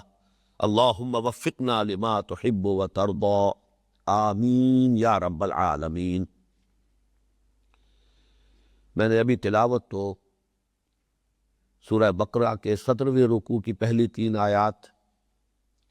جو دوسرے پارے کی بھی پہلی 3 آیات ہیں ان کی ہے، لیکن ابھی ہمیں سورہ بقرہ کے 16ویں رکوع کے آخری آیات کا حق ادا کرنا ہے۔ ان تقولون ان ابراہیم و اسماعیل و اسحاق و یعقوب والاسباط کانوا ھودا او نصارا قل انتم اعلم ام اللہ، کیا تمہارا کہنا یہ ہے، کیا تمہارا قول یہ ہے، دعویٰ یہ ہے، موقف یہ ہے کہ ابراہیم اور اسماعیل اور اسحاق اور یعقوب اور ان کی نسلیں وہ یہودی تھے یا نصرانی تھے؟ قل انتم اعلم ام اللہ، اے نبی کہیے کیا تم زیادہ جانتے ہو یا اللہ؟ وَمَنْ أَظْلَمُ مِمَّنْ كَتَمَ شَهَادَةً عِنْدَهُ مِنَ اللَّهِ، اور اس شخص سے بڑھ کر ظالم اور کون ہوگا جو اس گواہی کو چھپا لے جو اس کے پاس ہو اللہ کی طرف سے۔ وَمَا اللَّهُ بِغَافِلٍ عَمَّا تَعْمَلُونَ، اور اللہ ہرگز بے خبر نہیں ہے، غافل نہیں ہے، نا واقف نہیں ہے اس سے جو کچھ کہ تم کر رہے۔ اب یہ جو دوسرا ٹکڑا ہے جس سے ثانی ہے اس آیہ مبارکہ کا، یہ بہت اہم ہے ان کے ضمیر کو بیدار کرنے کے لیے، اس لیے کہ ظاہر بات ہے کہ آپ کسی شخص کو اگر حق کی طرف دعوت دے رہے ہیں تو اس کے اندر اس کا ضمیر کسی طریقے سے اسے بیدار کرنا مقصود ہوتا ہے، جاگے، ہوش میں آئے، غلط موقف وہ بھی واضح ہو جائے کہ موقف غلط ہے، اور طبیعت میں آمادگی پیدا ہو جائے کہ جو حق ہے اسے قبول کرے۔ تمہارے پاس ایک گواہی ہے، وہ گواہی محمد کے بارے میں صلی اللہ علیہ وسلم، تمہاری اپنی کتابوں میں وہ ساری نشانیاں درج ہیں، وہ ساری پیشن گوئیاں موجود ہیں کہ جن کا مصداق محمد صلی اللہ علیہ وسلم اور یہ قرآن ہے، تم انہیں چھپا رہے ہو۔ یہ کتمان حق اور ایک گواہی جو اللہ کی طرف سے کسی کے پاس امانتاً ہو، اس کو چھپانے والا گویا کہ سب سے بڑا مجرم وہ ہے، سب سے بڑا ظالم وہ ہے۔ وَمَنْ أَظْلَمُ مِمَّنْ كَتَمَ شَهَادَةً عِنْدَهُ مِنَ اللَّهِ، کون بڑا ظالم ہوگا اس شخص سے جس نے چھپا لی ایک شہادت، ایک گواہی جو اس کے پاس ہے اللہ کی طرف سے۔ چنانچہ تورات میں سے، انجیل میں سے بھی جو محنت کر کر کے انہوں نے وہ ساری پیشن گوئیاں کھرچ ڈالی،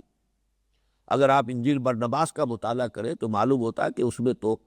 ایسا نظر آتا ہے کہ جیسے وہ پوری کی پوری کتاب در حقیقت پیشن گوئی ہی کے لیے ہے محمد الرسول اللہ صلی اللہ علیہ وسلم کے بارے میں۔ اسے تو وہ مانتے نہیں، اپوکریفل گاسپلز میں شمار ہے اس کا۔ کینونیکل گاسپلز جو ہے وہ تو 4 ہی رہ گئے، 104 میں سے انہوں نے یہ 4 چنی تھی، اور یہ معلوم ہونا چاہیے کہ چننے کا انداز کیا تھا۔ 104 گاسپلز کو ہیپ کر دیا گیا، ڈھیر لگا دیا گیا ان کا ایک میز پر، اور سب نے دعا کی کہ پروردگار ان میں سے جو حق ہے وہ اس میز پر باقی رہ جائیں، باقی سب نیز سے گر جائیں۔ دروازہ بند کر کے چلے گئے۔ اگلے روز جو آئے تو 4 اوپر تھی، باقی سب نیچے تھی۔ پتہ نہیں وہ چوہے دوڑتے رہے، ان چوہوں کے دوڑنے سے باقی سب نیچے گر گئی، وہ 4 اوپر تھی، وہ 4 کا یہ کینونیکل ہے، یعنی کسی عقلی دلیل پر، کسی علمی بنیاد پر وہ جو ہے اس کی وہ نہیں ہوا ہے انتخاب، یہ کینونیکل۔ لیکن یہ کہ اس کے باوجود ان کینونیکل گاسپلز میں بھی موجود ہیں وہ پیشن گوئیاں موجود ہیں، وہ فارقلیت والی مثال، وہ پیشن گوئی موجود ہے۔ اس کا ذکر پہلے بھی آیا ہے، سورہ صف کے درس کے ضمن میں خاص طور پہ تفصیل سے اس پر ہم بحث کر چکے ہیں۔ اسی طریقے سے کتاب الاستثناء جو ہے ڈیوٹرونومی، اس میں جو اس کے 18ویں باب کی 18ویں آیت ہے، اس کا کوئی شخص مصداق بن ہی نہیں سکتا سوائے محمد کے صلی اللہ علیہ وسلم، کہ میں ان کے بھائیوں میں سے تیرے مانند ایک رسول اٹھاؤں گا اور اس کے منہ میں اپنا کلام ڈالوں گا۔ اب ظاہر بات ہے کہ بنی اسرائیل کے بھائی تو بنی اسماعیل ہو سکتے ہیں، بنی اسرائیل کا کوئی نبی اس پیشن گوئی کا مصداق نہیں بن سکتا۔ اس کے بھائیوں میں سے تو ان میں سے اٹھے ہیں تو حضرت محمد صلی اللہ علیہ وسلم، اگر ان میں سے ہے، بنی اسرائیل میں سے ہے، تو وہ تو انہی میں سے، ان کے بھائیوں میں سے تو نہ ہوئے۔ پھر حضرت موسیٰ کے مسیح، میں نے ابھی حال ہی میں دیکھی ہے کتاب، بڑی عمدگی کے ساتھ شیخ احمد دیدات نے ثابت کیا ہے کہ کسی بھی درجے میں کوئی نبی، یہاں تک کہ حضرت مسیح علیہ السلام کے بارے میں تو یقین کے ساتھ کہا جا سکتا ہے کہ وہ مسیح موسیٰ نہیں بن سکتے۔ موسیٰ کی ولادت ہو رہی ہے ماں اور باپ دونوں سے، اسی طرح محمد رسول اللہ کی ولادت ہے، عیسیٰ کی تو نہیں ہے۔ اور انہوں نے کتنے اس پہ نکات جو ہے گن دیے ہیں، اور حضرت عیسیٰ علیہ السلام کو نئی شریعت نہیں دی گئی، نئی شریعت لے کر آئے ہیں محمد رسول اللہ صلی اللہ علیہ وسلم، جیسے کہ حضرت موسیٰ علیہ السلام لائے تھے۔ اس حوالے سے مسیح موسیٰ اگر بن سکتے ہیں تو صرف محمد صلی اللہ علیہ وسلم۔ تو پیشن گوئیاں موجود ہیں، گواہیاں موجود ہیں، اسی لیے آگے چل کر آپ دیکھیں گے آیت آ جائے گی کہ یعرفونہ کما یعرفون ابناءہ، ان کے جو علماء ہیں وہ ایسے پہچانتے ہیں محمد صلی اللہ علیہ وسلم کو اور قرآن کو اور اس قبلے کو جیسے کہ وہ اپنے بیٹوں کو پہچانتے ہیں۔ وَإِنَّ فَرِيقًا مِّنْهُمْ لَيَكْتُمُونَ الْحَقَّ وَهُمْ يَعْلَمُونَ، لیکن جانتے بوجھتے پہچاننے کے باوجود وہ حق کو چھپا رہے ہیں، یہ ان کی ہٹ درمی ہے، یہ ان کی ضد ہے، یہ ان کا عناد ہے۔ فَإِنَّمَا هُمْ فِي شِقَاقٍ، وہ شقاق میں، بغض کے اندر مبتلا ہے۔ وَمَنْ أَظْلَمُ مِمَّنْ كَتَمَ شَهَادَةً عِنْدَهُ مِنَ اللَّهِ، اس شخص سے بڑھ کر ظالم کون ہوگا جس نے اللہ کی ایک گواہی جو اس کے پاس تھی اسے چھپا لیا۔ وَمَا اللَّهُ بِغَافِلٍ عَمَّا تَعْمَلُونَ۔ میں یہاں پہ تاریخی طور پر عرض کر دوں کہ حضور کا معاملہ تو حضور کا معاملہ ہے، یہاں تو تاریخی طور پر ثابت ہے کہ حضرت عمر رضی اللہ تعالیٰ عنہ کا حلیہ تورات میں موجود تھا۔ اسی بنیاد پر عیسائیوں نے کھول دیے دروازے بیت المقدس کے، جب حضرت عمر رضی اللہ تعالیٰ عنہ پہنچے ہیں مدینے سے سفر کر کے، اور پھر یہ کہ وہ فصیل کے اوپر کھڑے ہو کر حضرت عمر رضی اللہ تعالیٰ عنہ کا حلیہ دیکھ کر اور اپنی کتابوں کے حوالے سے جو ہے ملاتے چلے گئے کہ ہاں بعین ہی یہی وہ شخص ہے جن کے بارے میں ہماری کتابوں میں درج تھا کہ یہ بیت المقدس ان کے ہاتھ پر فتح ہوگا، بغیر لڑے بھیڑے دروازے کھول دیے، حوالے کر دیے۔ یہ انہوں نے کہا تھا پہلے۔ حضرت ابو عبیدہ بن الجراح رضی اللہ تعالی عنہ یہ تھے وہاں پر کمانڈر اس محاذ پر، اور جب وہ بہت طول کھینچ گیا محاصرہ تو خود وہ شہر والوں نے کہا کہ مسلمانوں تم قیامت تک بھی یہاں پڑے رہو یہ محاصرہ کیے ہوئے، یہ شہر فتح نہیں ہوگا، اسے فتح ہونا ہے، لیکن جس شخص کے ہاتھوں فتح ہونا ہے تم میں ہمیں وہ نظر نہیں آ رہا۔ اس وقت اچانک خیال آیا حضرت ابو عبیدہ رضی اللہ تعالیٰ عنہ کو کہ یہ معاملہ ہو نہ ہو حضرت عمر کا ہے۔ پھر وہ ریکویسٹ گئی ہے محاذ جنگ سے کہ آپ تشریف لائیے، اور پھر آپ نے وہ طویل سفر اختیار کیا ہے، تاریخی سفر ہے، اتنا طویل سفر، ایک اونٹ اور ایک خادم، کوئی انٹوریج اور کوئی خدم و حشم اور کوئی لاؤ لشکر، کچھ نہیں، خلیفۃ المسلمین تنہا ایک خادم کے ساتھ، اور ایک منزل، خلیفۃ المسلمین اوپر بیٹھے ہیں اونٹ پر اور خادم کے ہاتھ میں نکیل ہے اور وہ آگے چل رہا ہے، اور اگلی منزل خادم اوپر براجمان ہے اونٹ پر اور حضرت عمر نے نکیل پکڑی ہوئے چلے آ رہے ہیں۔ بہرحال وہ تو ایک یوں سمجھیے کہ ایک ایسی بے نظیر یہ معاملہ ہے کہ جس کی کوئی نظیر تاریخ انسانی پیش نہیں کر سکتی۔ بہرحال حضرت عمر کے بارے میں اگر یہ سب کچھ ہے، ذالک مثلہم فی التوراۃ ومثلہم فی الانجیل، یہ ان کے تورات میں اور انجیل کے اندر ان کی مثالیں اور ان کی یہ چیزیں موجود ہیں، تو حضرت خود حضور صلی اللہ علیہ وسلم کا معاملہ تو بہت آگے کی بات ہے۔ وَمَنْ أَظْلَمُ مِمَّنْ كَتَمَ شَهَادَةً عِنْدَهُ مِنَ اللَّهِ وَمَا اللَّهُ بِغَافِلٍ عَمَّا تَعْمَلُونَ تِلْكَ أُمَّةٌ قَدْ خَلَتْ۔ یہاں پہ اب سم اپ کیا جا رہا ہے اس پوری بحث کو، یہ 4 رکوعوں میں، جیسے کہ پہلے 4 رکوعوں میں 2 اور 2 کی تقسیم تھی، یہاں پر بھی 2 اور 2 کی تقسیم ہوئی۔ اب تک حضرت ابراہیم، حضرت اسماعیل، خانہ کعبہ کی جو ساری بحث کرنی تھی، جو رد و قضا تھا بنی اسرائیل کے ساتھ، اب اس پوری بحث کو سم اپ کیا جا رہا ہے۔ پھر وہی الفاظ آ گئے جو اس سے پہلے بھی اسی رکوع میں آ چکے ہیں، تلک امۃ قد خلت،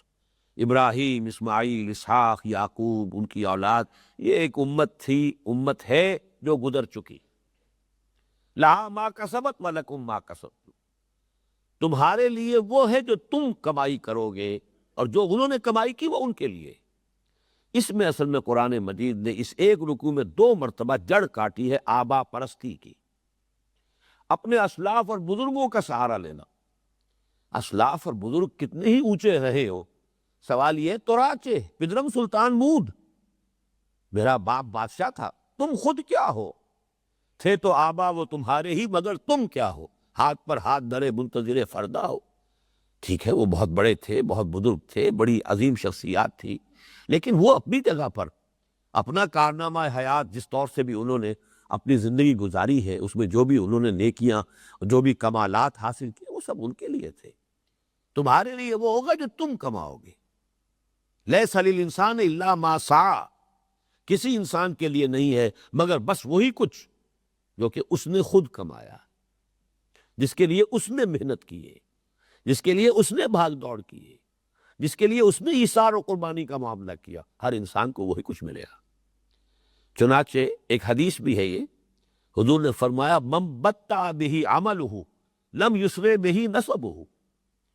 جس شخص کے عمل نے اسے پیچھے کر دیا ہو، اس کا نسب اسے آگے نہیں کر سکے گا،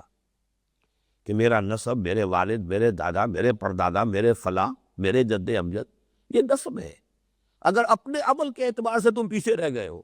تو تمہارا نسب تمہیں آگے نہیں کر سکتا۔ اصل میں یہ سارا جو امتوں کے اندر جو فساد آتا ہے، سارا دار و مدار اور تکیہ اس پر کہ ہمارے بڑے، ہمارے بزرگوں جن سے ہماری نسبت ہے، جن کے ہم نام لیوا ہیں، ان کے حوالے سے ہماری جو ہے ہماری بھی نجات ہو جائے گی، اور ہم بھی در حقیقت انہی کے ذریعے سے اور انہی کے حوالے سے اور انہی کا دامن پکڑے ہوئے ہم بھی گزر جائیں گے پل صراط سے اور جنت میں داخل ہو جائیں گے۔ اس کی نفی قرآن کرتا ہے، لیس للانسان الا ما سعی وان سعیہ سوف یری، ہاں جو بھاگ دوڑ تم نے کی ہے، جو محنت ہے، کمائی ہے، وہ تمہارے سامنے رکھ دی جائے گی۔ فمن یعمل مثقال ذرۃ خیرا یرہ ومن یعمل مثقال ذرۃ شرا یرہ، ذرے کے ہم وزن نیکی کی ہوگی وہ بھی سامنے موجود پاؤ گے، اور ذرے کے ہم وزن اگر کوئی برائی کمائی ہے تو وہ بھی سامنے موجود پاؤ گے۔ تلک امۃ قد خلت لہا ما کسبت ولکم ما کسبتم ولا تسألون عما کانوا یعملون، اور تم سے یہ سوال نہیں کیا جائے گا کہ وہ کیا کرتے تھے، وہ اپنی جواب نہیں وہ خود کریں گے، تم سے تو یہ پوچھا جائے گا تم کیا کر کے لائے ہو۔ ان کے اعمال کے حوالے سے تمہارا فیصلہ نہیں ہوگا، تمہارا فیصلہ جو ہے وہ تمہارے اپنے اعمال کی بنیاد پر ہوگا۔ اب اس کے بعد آئیے، اب یہ 2 رکوع جو آ رہے ہیں، ایک نقطہ نوٹ کر لیجئے کہ 17واں اور 18واں رکوع جو ہے سورہ بقرہ کا، یا دوسرا پارہ جو ہے سیقول، اس کے پہلے 2 رکوع کل کے کل تحویل قبلہ کی بحث پر مشتمل ہے، اور جس طرح تکرار کے ساتھ یہ بات آئی ہے اس سے آپ کو اندازہ ہوگا کہ کس قدر حساس یہ مسئلہ بن گیا تھا، ورنہ اتنی بحث 2 رکوع اس ایک واقعے کے اوپر قرآن مجید میں، اور حالانکہ یہ 2 رکوع تو یہاں ہیں، اس سے 4 رکوع پہلے بات ہو چکی ہے، ہم پڑھ چکے ہیں للہ المشرق والمغرب فینما تولوا فثم وجہ اللہ، یہ آیت پہلے آ چکی ہے۔ آگے چل کر پھر 2 رکوعوں کے بعد آیت آنے والی ہے لیس البر ان تولوا وجوہکم قبل المشرق والمغرب ولکن البر من آمن الی آخر الآیہ۔ یہ مشرق اور مغرب کی طرف رخ کر لینا جو ہے یہ اصل نیکی نہیں ہے۔ تو معلوم ہوا کہ یہ معاملہ بہت حساس ہو گیا تھا، اس کا ایک تاریخی پس منظر ہے، اس کو آپ سمجھ لیجئے۔ یہ جو ٹیکنیکل بحث ہے کہ یہ تحویل قبلہ کی صورت پیش کیسے آئی، کیوں ہوئی، پہلے قبلہ کیا تھا، بعد میں کیوں ہوا، پھر اس کے بعد جو ہے رجوع کیسے ہوا، میں اس کو علیحدہ رکھ رہا ہوں۔ ابھی اس کی جو حساسیت ہے اس مسئلے کی، اس کی اہمیت کو سمجھیے۔ پس منظر یہ ہے کہ مدینہ منورہ میں یہودیوں کے 3 بہت مضبوط اور طاقتور قبیلے موجود تھے، اور ان کی گڑھیاں، ان کے قلعے تھے۔ ان کا معاملہ یہ ہے کہ اگر حضور صلی اللہ علیہ وسلم مدینے میں آتے ہی ان کے ساتھ کوئی مقابلہ، کنفرنٹیشن اگر شروع ہو گیا ہوتا تو یہ کہ مدینے میں اسلام کو جڑ جمانے کے لیے مہلت اور وقت نہ ملتا۔ حکمت خداوندی اس کی متقاضی ہوئی کہ کچھ معاملہ یہود کے ساتھ کچھ عرصے کے لیے ایسا رہے کہ ابھی ان کے خلاف کوئی محاذ نہ کھلے۔ اس کے لیے ایک تو کام وہ ہے جو آپ کو معلوم ہے کہ حضور صلی اللہ علیہ وسلم کے اپنے تدبر کا شاہکار ہے کہ آپ نے آتے ہی تینوں قبیلوں کے ساتھ معاہدہ کر لیا، معاہدے میں جکڑ لیا۔ یہ حکمت خداوندی کا معاملہ ہوا کہ 16 مہینے حضور نے بیت المقدس کی طرف رخ کر کے نماز پڑھی۔ نتیجہ کیا نکلا؟ بیت المقدس گویا کہ ان کا اہم ترین متبرک مقام، ان کا قبلہ۔ اس حوالے سے انہوں نے یہ سمجھا کہ یہ کوئی بالکل علیحدہ، بالکل نئی شے نہیں ہے، بلکہ میں ایک لفظ استعمال کر رہا ہوں کہ اگر انہوں نے یہ سمجھا ہو، اس کے لیے کوئی ثبوت نہیں ہے، کوئی حوالہ تاریخی نہیں ہے، لیکن یہ کہ اگر سرکمسٹانشل ایویڈنس جمع کیا جائے تو یہ بات کہی جا سکتی ہے کہ انہوں نے یہ محسوس کیا کہ یہ محمد اور ان کے ساتھی ہمارے کیمپ فالوورز ہیں، ہمارے ہی قبلے کی پیروی کر رہے ہیں نا، تو ایک اعتبار سے ہمارے تابع ہوئے، اس لیے انہیں فوری طور پر کوئی چیلنج کا احساس نہیں ہوا، فوری طور پر خطرے کا احساس نہیں ہوا۔ ورنہ جبکہ ابھی حضور صلی اللہ علیہ وسلم کی پوزیشن کنسولیڈیٹ نہیں ہوئی تھی مدینہ منورہ کے اندر، اگر اسی وقت سے ان کی ریشہ دوانیاں شروع ہو گئی ہوتی اور اسی وقت سے ان کی مخالفت جو ہے پوری شدت پر کھڑی ہو گئی ہوتی تو یہ کہ عالم واقعہ میں ویسے تو اللہ تعالیٰ کی قدرت سے کوئی شے بعید نہیں، اللہ تعالیٰ ان کی ریشہ دوانیوں کو، ان کی سازشوں کو اور دوسرے طریقوں سے بھی ان کو غیر مؤثر کر سکتا تھا، لیکن حکمت خداوندی ہی یہ ہوئی کہ ان کو کچھ عرصے کے لیے ذرا اس اشتعال میں آنے سے بچا لیا جائے، اور وہ اس طور سے کہ حضور صلی اللہ علیہ وسلم نے انہی کی چیزوں کی پیروی شروع کر دی۔ مثلا ایک اور بات نوٹ کیجئے، حضور جب مدینہ تشریف لائے تو معلوم ہوا کہ یہودی جو ہے روزہ رکھتے ہیں، جو یہ 10ویں محرم کا روزہ ہے، عاشورہ کا روزہ۔ حضور نے پوچھا یہ آپ لوگ کیوں رکھتے ہیں؟ انہوں نے کہا کہ یہ وہ دن ہے جس دن کے فرعون غرق ہوا اور ہمیں نجات ملی تھی آل فرعون سے، اور ہماری نگاہوں کے سامنے حضرت موسیٰ علیہ السلام اور اس وقت کے جو ہماری قوم تھی ان کے نگاہوں کے سامنے ہمارا دشمن غرق ہوا۔ حضور نے کہا پھر ہم تو زیادہ مستحق ہیں اس کے کہ ہم اس دن کا روزہ رکھیں۔ آپ نے عاشورہ کا روزہ رکھنے کا حکم دے دیا مسلمانوں کو۔ اب یہ میں سمجھتا ہوں کہ ان تمام چیزوں کو آپ نوٹ کیجئے، تو یہ تو ہم نہیں کہیں گے کہ حضور نے ان کی خوشنودی حاصل کرنے کے لیے ایسا کیا، معاذ اللہ معاذ اللہ، لیکن یہ کہ اس کے نتیجے میں یقیناً جو بات پیدا ہوئی وہ یہ کہ انہوں نے محسوس کیا کہ ٹھیک ہے ہمارے ان کے درمیان کوئی بہت بڑی خلیج نہیں ہے، ابھی کوئی ناقابل عبور جو ہے ہمارے ان کے درمیان کھائی اور خلیج جو ہے پیدا نہیں ہوئی ہے، تو اس سے جس کو آپ کہتے ہیں بائی ٹائم وقت مل گیا محمد الرسول اللہ صلی اللہ علیہ وسلم کو کہ آپ نے اپنی پوزیشن کو مدینے میں مستحکم کر لیا۔ اس کے بعد تحویل قبلہ ہوئی، لیکن اس تحویل قبلہ کے حوالے سے اب جو سینسٹیو ایشو پیدا ہو گیا کہ یہود نے جب دیکھا کہ یہ تو معاملہ بالکل کچھ اور نکلا، یہ تو نئی امت کا مسئلہ ہو گیا، نیا مرکز، نیا قبلہ، نئی امت، اس لیے اب ان کے کان کھڑے ہوئے۔ انہوں نے اس پر مخالفانہ پروپیگنڈے کا طوفان کھڑا کر دیا، اور بات ایسی تھی کہ جو عام جو سادہ لوح قسم کا کوئی انسان ہو اور جو مذہبی مزاج کا انسان، وہ آج بھی جو ہے اس کی شدت کو محسوس کرے گا کہ بات ایسی تھی، دیکھو جی یہ کیسے رسول ہیں، نقل کفر کفر نباشد، میں ان کی بات کی ترجمانی کر رہا ہوں. کیسے رسول ہوئے یہ جن کا قبلہ ہی معین نہیں؟ یہ کیسا دین ہے کہ ابھی یہ شمال کی طرف رخ کر کے نماز پڑھ رہے تھے، مغرب اب یہ جنوب کی طرف رخ کر کے نماز پڑھ رہے ہیں؟ یہ اگر خدا کا معاملہ ہوتا، خدا کا دین ہوتا، تو خدا کا تو علم کامل ہے، پہلے سے ہے. اگر یہی قبلہ اصل تھا تو پھر یہ کہ اس قبلے کی طرف انہوں نے رخ کیوں کیا؟ اور پھر بھائی دیکھو وہ جو مر گئے اس عرصے میں مسلمان، وہ تو اسی طرف رخ کر کے نماز پڑھتے ہوئے فوت ہو گئے، تو ان کا تو ایمان ہی ختم ہو گیا. ان کی نمازیں جو ہے وہ صحیح قبلے کی طرف نہیں ہوئی، اور نماز ہی نہیں ہوئی تو نماز ہی تو اصل ایمان ہے، رکن رکین ہے اسلام کا. تو معلوم ہوا کہ وہ تو بڑے گمراہ ہو گئے، غلط راستے پہ، غلط موقع پر ان کی موت واقع ہو گئی. یہ ایسا طوفان تھا کہ جس سے کچھ مسلمان بھی سادہ لو، ابھی مدینے کے مسلمان ظاہر بات ہے کہ نئے نئے اسلام لائے تھے، آپ کہہ سکتے ہیں نو مسلم تھے، ان میں سے صرف وہی تھے نا 70-72 جن کا اسلام 1 سال پرانا ہو چکا تھا، جو جا کر مکے میں حضور صلی اللہ علیہ وسلم سے چند ماہ پیشتر کی بات ہے کہ جنہوں نے جا کر بیعت کی تھی. کچھ ایسے مسلمان بھی تھے جن کا اسلام 2 سال پرانا ہو چکا تھا، جنہوں نے بیعت عقبہ اولیٰ میں حضور سے جا کر بیعت کی تھی. لیکن باقی جو اصل اوس و خزرج کا جو مین بلک ہے، وہ تو اگر اسلام لایا ہے تو اسی وقت حضور کی آمد پر.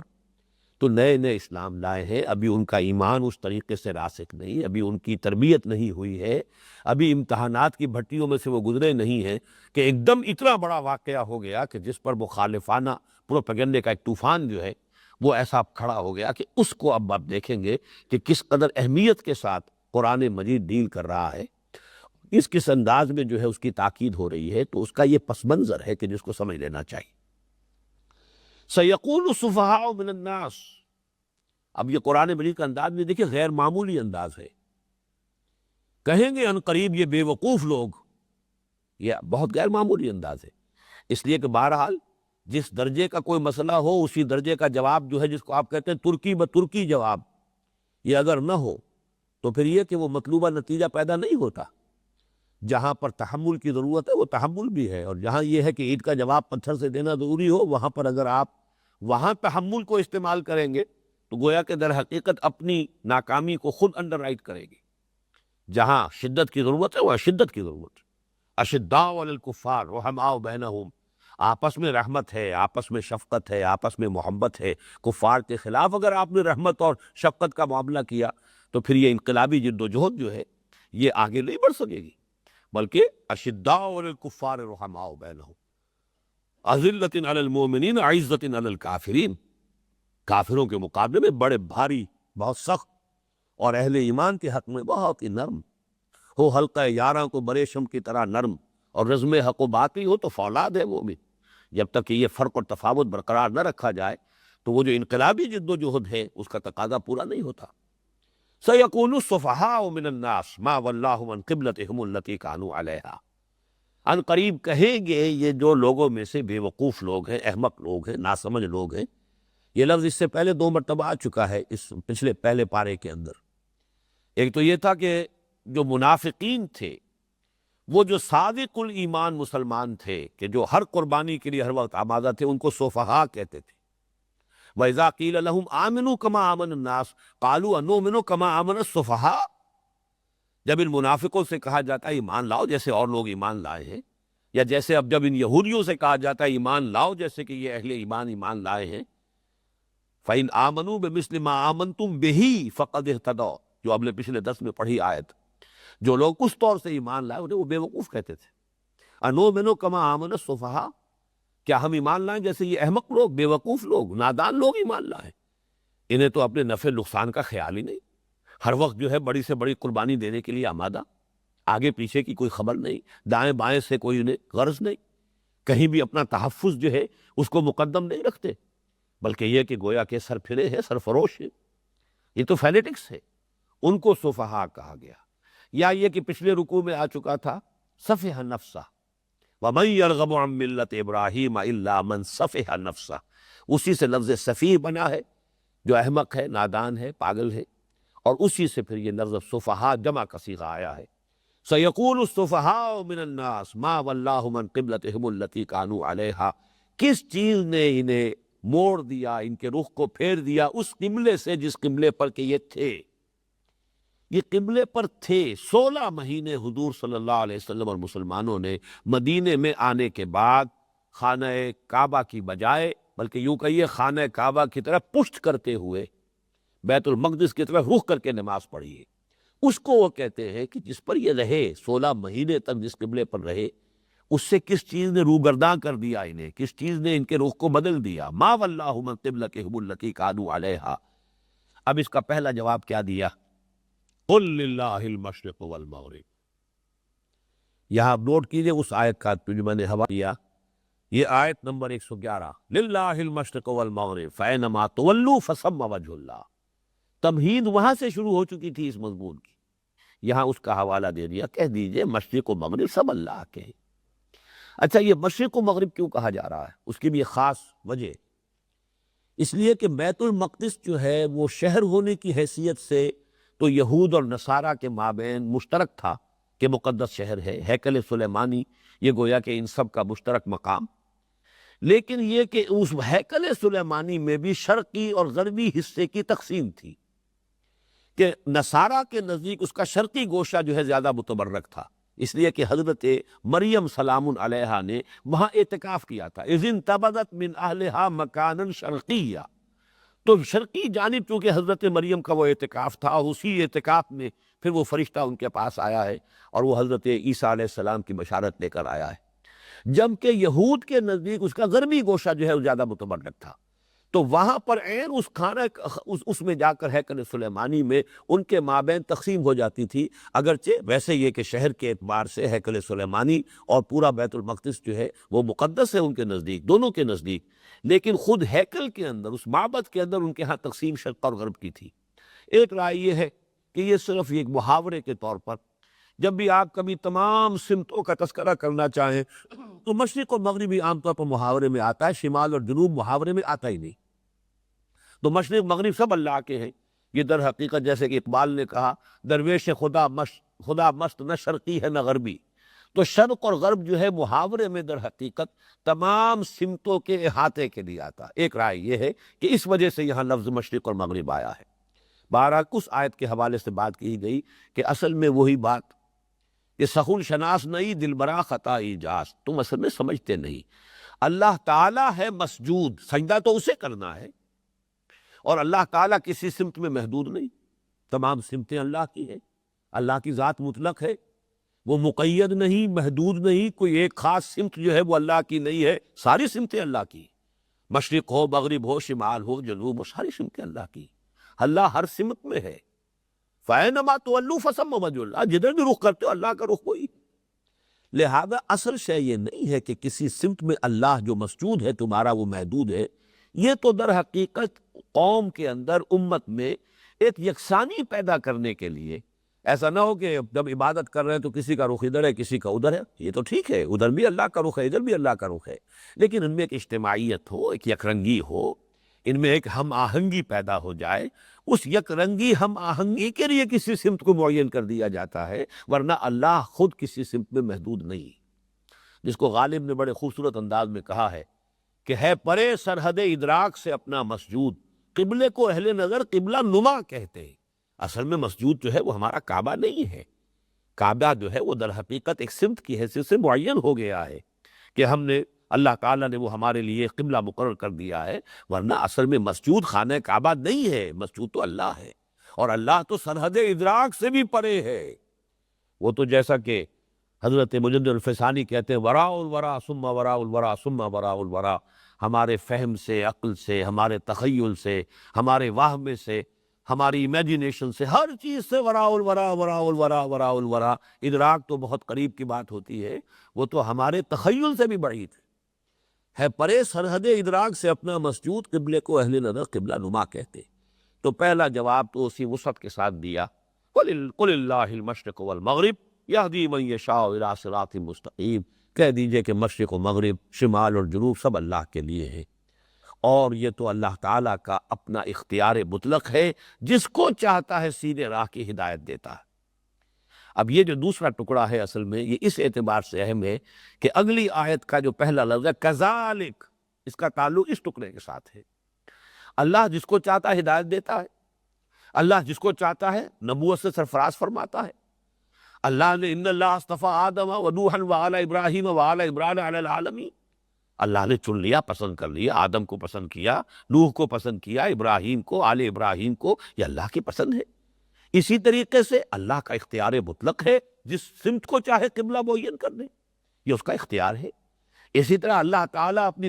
رسالت اور نبوت کے لیے اگر پہلے وہ بنی اسرائیل کے اندر اس نے سلسلہ رکھا ہوا تھا، وہ بھی اس کے اختیار سے تھا، اب اگر بنی اسماعیل میں وہ منتقل ہو گیا، حضور کے پاس آ گیا، یہ بھی اس کا اختیار ہے۔ اور آج محمد صلی اللہ علیہ وسلم کی رسالت کی بنیاد پر ایک نئی امت جو تمہیں اے مسلمانوں ہم نے یہ شرف عطا کیا ہے، تو تم سمجھو کہ کس لیے تمہیں یہ امت بنایا گیا۔ یہ اب ٹکڑا جو ہے اس آیت کا نہایت اہم ہے۔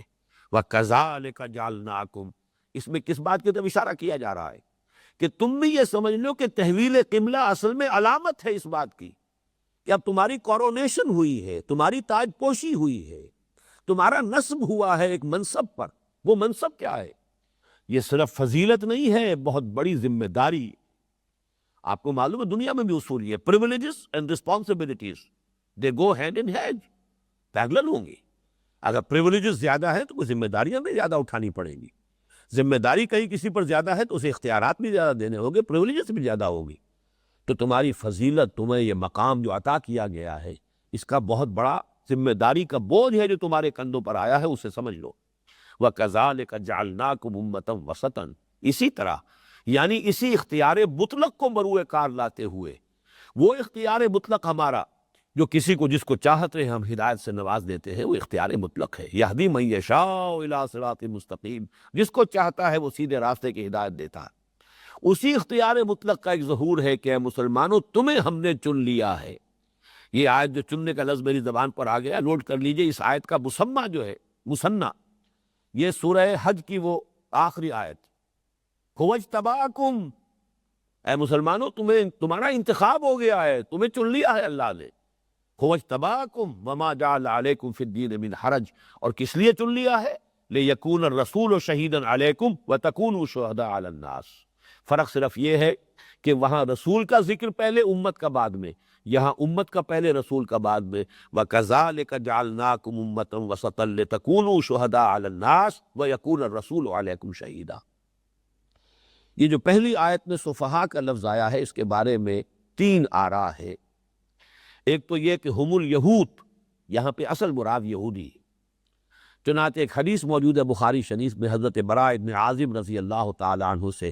کہ یہاں صفحاء کا لفظ یہودیوں کے لیے آیا ہے۔ ایک رائے یہ ہے، اور اس کو اختیار کیا علامہ ابن جریر طبری نے، کہ یہ منافقین کے لیے آیا ہے، لیکن اس کے بعد پھر جمہور کا تقریباً اس پر اتفاق ہو گیا ہے، ابن کثیر رحمہ اللہ بھی، اور پھر یہ کہ امام رازی رحمہ اللہ، یہ اس پر متفق ہیں۔ گویا کہ وہ عقلی اور منطقی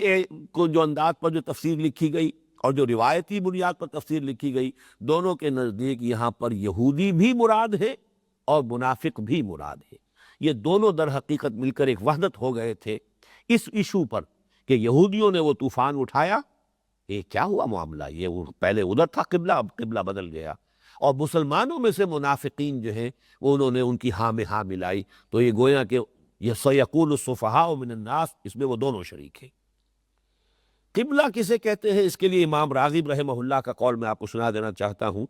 کہ سارا اسمن لمکان متوجہ الیہ فی الصلاۃ، نماز میں جس چیز کی طرف بھی رخ کیا جائے گا، بس اس کے لیے یہ اسم کی حیثیت سے، اسم علم کی حیثیت سے یہ لفظ جو ہے اختیار کر لیا گیا قبلہ۔ وہ قبلہ پہلے وہ تھا، اور پھر قبلہ جو ہے، لیکن اس میں نوٹ کر لیجئے، پہلا قبلہ اسے کہہ دیتے ہیں، لیکن اصل یہ ہے کہ اصل قبلہ یہی تھا، خانہ کعبہ ہی تھا، پرانا قبلہ یہی ہے۔ جیسا کہ میں نے پچھلی نشست میں بھی بتایا تھا کہ الرأی الصحیح فی من هو الذبیح، اس میں ثابت کر دیا ہے حضرت مولانا فراہی رحمۃ اللہ علیہ نے کہ خود یہود کا قبلہ خود یہ خانہ کعبہ تھا۔ ان کی قربان گاہ کا جو خیمہ تھا، اسے جب بھی نصب کیا جاتا تھا، قربانی دینے والا کھڑا ہوتا تھا تو رخ اس کا جو ہے وہ خانہ کعبہ کی طرف ہوتا تھا، جنوب کی طرف ہوتا تھا۔ اور جیسے کہ حضرت موسیٰ کے تذکرے میں آتا ہے سورہ ہود میں غالباً، وَاجْعَلُوا بُيُوتَكُمْ قِبْلَةً، اپنے گھر قبلہ رخ بناؤ۔ حضرت موسیٰ کے زمانے میں قبلہ کون سا تھا؟ بیت المقدس کا تو کوئی وجود ہی نہیں۔ بیت المقدس تو 300-400 سال کے بعد حضرت سلیمان علیہ السلام کے زمانے میں تعمیر ہوگا، ہیکل اس وقت تعمیر ہوگا، بلکہ شہر بھی آباد ہوا ہے اس وقت ان کے زمانے میں، اس وقت تک شہر ہی موجود نہیں تھا۔ تو وَاجْعَلُوا بُيُوتَكُمْ قِبْلَةً، حضرت موسیٰ کو اللہ تعالیٰ کی طرف سے حکم آ رہا ہے، اور حضرت موسیٰ اپنی قوم سے کہہ رہے ہیں کہ ہم دبے ہوئے ہیں، آل فرعون نے ہمیں دبایا ہوا ہے، ہم اپنا کوئی مرکز تو نہیں بنا سکتے، یہاں مساجد نہیں بنا سکتے، معبد نہیں بنا سکتے، لیکن ایسا کرو کہ اپنے گھروں ہی کو قبلہ رخ بنا لو تاکہ تم وہاں پر نماز قائم کر سکو۔ جیسے مکی دور میں حضور نے دار ارقم کو وہ بنا لیا تھا مسجد، صحن کعبہ میں جا کے نماز نہیں پڑھ سکتے تھے باجماعت، ابھی کمزور تھے، تعداد میں بہت کم تھے، لیکن یہ کہ دار ارقم، حضرت ارقم رضی اللہ تعالیٰ عنہ کا گھر جو ہے وہ گویا کہ مرکز بن گیا تھا، وہاں نماز باجماعت ادا ہوتی تھی۔ اس حوالے سے نوٹ کر لیجئے کہ جو یہ وَاجْعَلُوا بُيُوتَكُمْ قِبْلَةً حضرت موسیٰ کے عہد میں لفظ آ رہا ہے، تو کوئی نہ کوئی قبلہ کا تصور موجود تھا، اور بیت المقدس تو ابھی وجود ہی میں نہیں آیا تھا، تو معلوم ہوا کہ قبلہ پہلے سے وہی قبلہ اول کبھی نہیں کہنا چاہیے مسجد اقصیٰ کو، یہ تو عارضی طور پر قبلہ بنایا گیا مسلمانوں کا، ورنہ اول و آخر قبلہ یہی خانہ کعبہ ہے، شروع سے یہی ہے، ان اول بیت وضع للناس للذی ببکہ، عارضی طور پر مسلمانوں کو حکم دیا گیا کہ ادھر رخ کر لو۔ وَكَذَلِكَ جَعَلْنَاكُمْ، اور جیسا کہ میں نے عرض کیا یہ اب ایک سمبل بن گیا کہ اب وہ سابقہ امت مسلمہ اب وہ معزول ہو گئی اس منصب سے جس منصب پر وہ 2000 برس تک فائز رہی، اور ایک نئی امت مسلمہ جس کا مرکز، جس کا قبلہ اب وہ اصل قبلہ ہے، وہی در حقیقت اب تا قیام قیامت اس منصب پر فائز رہے گی۔ وہ منصب کیا ہے؟ ایک تو نوٹ کیجئے لفظ امت پر ہم پہلے اگرچہ بحث کر چکے ہیں، لیکن امت کا اصل مفہوم دوبارہ نوٹ کر لیجئے، اما یا امو کسی کا قصد کرنا، امت سے مراد ہے ہم مقصد لوگ، جن کا مقصد ایک ہے، نسب العین ایک ہے، نظریات ایک ہے، ظاہر بات ہے مقصد کا تعلق نظریات سے ہوتا ہے، یعنی امت نسل کی بنیاد پر نہیں ہوتی، قومیت نسل پر ہوتی ہے، قومیت کسی اور بنیاد پر بھی ہو سکتی، لسانی قومیت اور نسلی قومیت اور فلاں قومیت اور وطنی قومیت، یہ قومیتوں کی بنیادیں ہیں دنیا میں۔ مسلمان قوم نہیں ہے، مسلمان امت ہے نمبر ایک، یا پھر حزب ہے، پارٹی ہے، حزب اللہ، اولئک حزب اللہ الا ان حزب اللہ هم المفلحون، یہ اللہ کی پارٹی ہے۔ تو مسلمانوں کے لیے تو لفظ آیا ہے یا تو پارٹی، اور زیادہ کثرت سے جو لفظ آیا امت ہم مقصد لوگ، جن کا ایک ہی گول ہے، ایک ہی نسب العین ہے، ایک ہی مقصد ہے، اور مقصد اور گول اور نسب العین جو ہے ظاہر بات ہے کہ وہ نظریات کی بنیاد پر ہے، تو یہ ایمان کی بنیاد پر ہم مقصد لوگوں کا ایک گروہ ہے کہ جس کا نام امت ہے۔ وَكَذَلِكَ جَعَلْنَاكُمْ، اپنے اسی اختیار خصوصی کی بنیاد پر اے مسلمانوں ہم نے تمہیں بنا دیا ہے امت وسط۔ وسط کہتے ہیں درمیانی شے، اور یہ اکثر اس کا اجماع ہے اس بات پر کہ اس سے مراد ہے خیر، اچھی امت، اس لیے کہ ایکسٹریمز جو ہے افراط و تفریط یہ بہرحال کبھی بھی دنیا میں پسندیدہ چیز نہیں ہوتی، درمیانی راہ، معتدل راہ، درمیانی راہ ہی بہترین راہ ہوتی، اس اعتبار سے امت وسط۔ لیکن اس کے اندر ایک اور معنویت بھی ہے کہ در حقیقت یہ اب لنک ہے امت آخری رسول اور پوری نوع انسانی کے مابین، اس لیے کہ سلسلہ رسالت ختم ہو گیا محمد الرسول اللہ صلی اللہ علیہ وسلم پر، لیکن آپ رسول ہیں تمام نوع انسانی کے لیے تا قیام قیامت۔ حضور کے اور تمام انسانوں کے مابین اب لنک جو ہے، جوڑنے والا لنک، وہ در حقیقت یہ امت مسلمہ ہے۔ اس لیے اس کے یہ معنی لیے جائیں امت وسط کے، اور چونکہ سورہ آل عمران میں جو آیت آئی ہے اس کی ہم مضمون کنتم خیر امت اخرجت للناس تأمرون بالمعروف وتنہون عن المنکر وتؤمنون باللہ، اس سے اس کو دلیل جو ہے اس کو تقویت پہنچتی ہے کہ یہاں خیر امت ہی مراد ہے، تمہیں ہم نے بہترین امت بنا دیا۔ لیکن اس معنویت کو نظر انداز نہ کیجئے کہ اب یہ امت لنک ہے، ایڈیشنل لنک، اس لیے کہ حضور سے پہلے اور حضور کے زمانے تک نبوت کی دو لنکس تھی رسالت کی، اللہ یصطفی من الملائکۃ رسلا ومن الناس، رسول ملک، رسول بشر۔ رسول ملک نے پیغام حاصل کیا، اللہ سے پہنچایا رسول بشر کو، رسول بشر نے پہنچا دیا اپنے ہم جنس ہم نوع لوگ جو ہے انہیں پہنچا دیا۔ دو ہی لنکس تھی، اب ایک اور رسول آ گئے، پھر وہی دو لنکس ہے، پھر وہ رسول ملک، رسول بشر، اللہ یصطفی من الملائکۃ رسلا ومن الناس۔ لیکن جب نبوت اور رسالت ختم ہو گئی محمد الرسول اللہ صلی اللہ علیہ وسلم پر، اب ایک تیسری لنک ہے اس میں، اس سلسلہ رسالت میں ایک تھرڈ لنک کی حیثیت سے اب یہ امت محمد صلی اللہ علیہ وسلم ٹانک دی گئی، تو اب گویا کہ واسطہ ہے یہ امت، یہ واسطہ ہے حضور کے اور تمام نوع انسانی کے مابین۔ اس کے بعد کے الفاظ جو ہے وہ بہت اہم ہیں، لِتَكُونُوا شُهَدَاءَ عَلَى النَّاسِ وَيَكُونَ الرَّسُولُ عَلَيْكُمْ شَهِيدًا، تاکہ تم بن جاؤ گواہ لوگوں پر یا لوگوں کے خلاف، اور رسول بنے گواہ تم پر یا تمہارے خلاف۔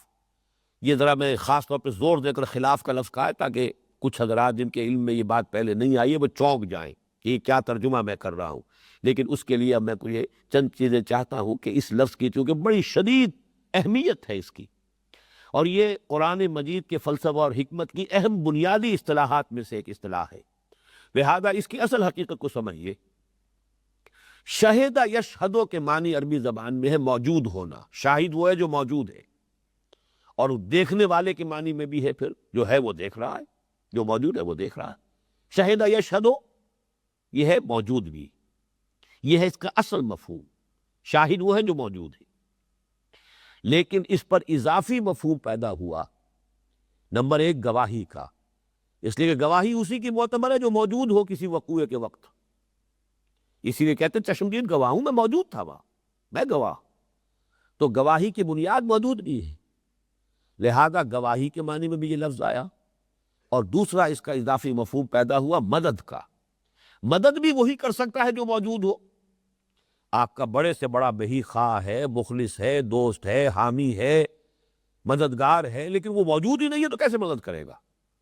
موجودگی ہی بنیاد ہے مدد کرنے کی، اس لیے بھی یہ لفظ آیا ہے مدد کے معنی میں بھی۔ وَادْعُوا شُهَدَاءَكُم مِّن دُونِ اللَّهِ إِن كُنتُمْ صَادِقِينَ، تیسرے رکوع میں جہاں چیلنج کیا گیا وَإِن كُنتُمْ فِي رَيْبٍ مِّمَّا نَزَّلْنَا عَلَىٰ عَبْدِنَا، اگر تمہیں کوئی شک ہے اس قرآن کے بارے میں جو ہم نے اپنے بندے پر نازل فرمایا ہے، اگر تمہیں شک ہے کہ یہ محمد کا اپنا کلام ہے یا اللہ کا کلام نہیں ہے، فَأْتُوا بِسُورَةٍ مِّن مِّثْلِهِ، تو لے آؤ کوئی ایسی اس جیسی ایک صورت بنا کر تصنیف کر کے لے آؤ۔ وَادْعُوا شُهَدَاءَكُم مِّن دُونِ اللَّهِ، بلا لو، پکار لو، جمع کر لو اپنے سارے مددگاروں کو اللہ کے سوا۔ تو یہاں ظاہر بات ہے کہ گواہوں کا تو لفظ آ ہی نہیں سکتا، یہاں پر مددگار کا لفظ آئے گا، اور میرے نزدیک سورہ فتح کی جو آخری سے پہلی آیت ہے اس میں بھی یہ لفظ اسی معنی میں آیا ہے، هُوَ الَّذِي أَرْسَلَ رَسُولَهُ بِالْهُدَىٰ وَدِينِ الْحَقِّ لِيُظْهِرَهُ عَلَى الدِّينِ كُلِّهِ وَكَفَىٰ بِاللَّهِ شَهِيدًا، وہی اللہ جس نے بھیجا اپنے رسول کو صلی اللہ علیہ وسلم الہدا اور دین حق دے کر تاکہ غالب کرے اسے کل کے کل دین پر، اور کافی اللہ بطور مددگار، اللہ کی مدد کفایت کرے گی، اللہ تعالیٰ ان کو اس مشن کی تکمیل میں مدد دے گا، کافی ہے، کوئی اور مدد کرنے والا ہو یا نہ ہو، جیسے کہ ہم نے پچھلے درس میں پڑھا فَسَيَكْفِيكَهُمُ اللَّهُ وَهُوَ السَّمِيعُ الْعَلِيمُ، اے نبی آپ کے لیے اللہ کافی ہے، تمام ریشہ دوانیوں کے خلاف اور تمام مخالفین کی مخالفت کے خلاف ایک اللہ کی مدد آپ کے لیے کافی ہوگی۔ تو شہداء کے اب دو معنی ہو گئے، گواہ اور شہداء کے معنی مددگار۔ اب یہاں سے آئیے، جب گواہی کے معنی میں یہ لفظ آئے گا تو گواہی ہمیشہ کسی کے حق میں ہوتی، کسی کے خلاف، یہ اس کا لازم ہے۔ آپ کسی مقدمے میں، کسی بھی جھگڑے میں جا کر جب گواہی دیتے ہیں تو کسی فریق کی تائید ہوگی، اس کی تقویت کا ذریعہ بنے گی آپ کی گواہی، وہ گواہی اس کے حق میں ہوگی، اور کسی دوسرے فریق کے خلاف جا کر پڑے گی۔ تو اسی لیے دو پریپوزیشنز ایڈ ہوتی ہیں اس لفظ کے ساتھ، شہادت لام کے ساتھ حق میں ہونا، اور شہادت علی کے ساتھ خلاف ہونا۔ اس کے لیے آسان ترین یاد رکھنے کے لیے ایک حدیث ہے جو قرآن مجید کے بارے میں حضور نے الفاظ فرمائے، القرآن حجت لک او علیک، یہ قرآن یا تمہارے حق میں دلیل ہے یا تمہارے خلاف حجت بنے گا۔ اگر آتا ہے لام کے ساتھ، لی، لکا، لکم، یہ کسی کے حق میں، کسی کے فائدے میں، کسی کے نفع میں ہونا، کسی کی ملکیت میں ہونا، اور علیکم تمہارے خلاف، یہ چیز جو اچھی طرح نوٹ کر لیجئے، ہمیشہ یہ لفظ جو آیا ہے قرآن مجید میں رسولوں کے کار رسالت کی تعبیر کے لیے علی کے ساتھ آیا۔ رسول خلاف گواہی دینے والے ہی، کس معنی میں؟ رسول جس قوم کے پاس آئے، اپنی دعوت کے ذریعے، تبلیغ کے ذریعے، براہین کے ذریعے، معجزات کے ذریعے سے حجت قائم کر دی اس قوم پر کہ وہ قوم جو ہے یہ نہیں کہہ سکتی اللہ کی عدالت میں کھڑے ہو کر کہ اللہ ہم تک تیرا پیغام پہنچا نہیں. وہاں ہر رسول کھڑا ہو کر گواہی دے گا، جسے آپ کہیں گے پروزیکیوشن وٹنس کی حیثیت سے، کہ اللہ تیرا جو پیغام مجھ تک آیا تھا میں نے پہنچا دیا تھا، میں نے اس میں کچھ چھپایا نہیں، کوئی کمی نہیں کی، کوئی اضافہ نہیں کیا. چاہے انہوں نے مجھے گالیاں دی، چاہے انہوں نے مجھ پر پتھراؤ کیا، چاہے انہوں نے مجھے پاگل کہا، مجنوں کہا، جو کہا میں نے برداشت کیا، جو مخالفت انہوں نے کی میں نے جھیلی، میں نے تیرا پیغام پہنچا دیا. اب پھر ان سے کہا جائے گا کہ تم نے کیا کیا، تمہارا طرز عمل کیا تھا. یہ عذر کو ختم کرنے کے لیے، اسے قطع عذر کہیں یا اتمام حجت کہیں، دنیا میں رسولوں کی دعوت و تبلیغ کا حاصل کیا ہے؟ قوم پر اتمام حجت کر دینا، ان کے عذر اس کا خاتمہ کر دینا کہ کوئی عذر پیش نہ کر سکے.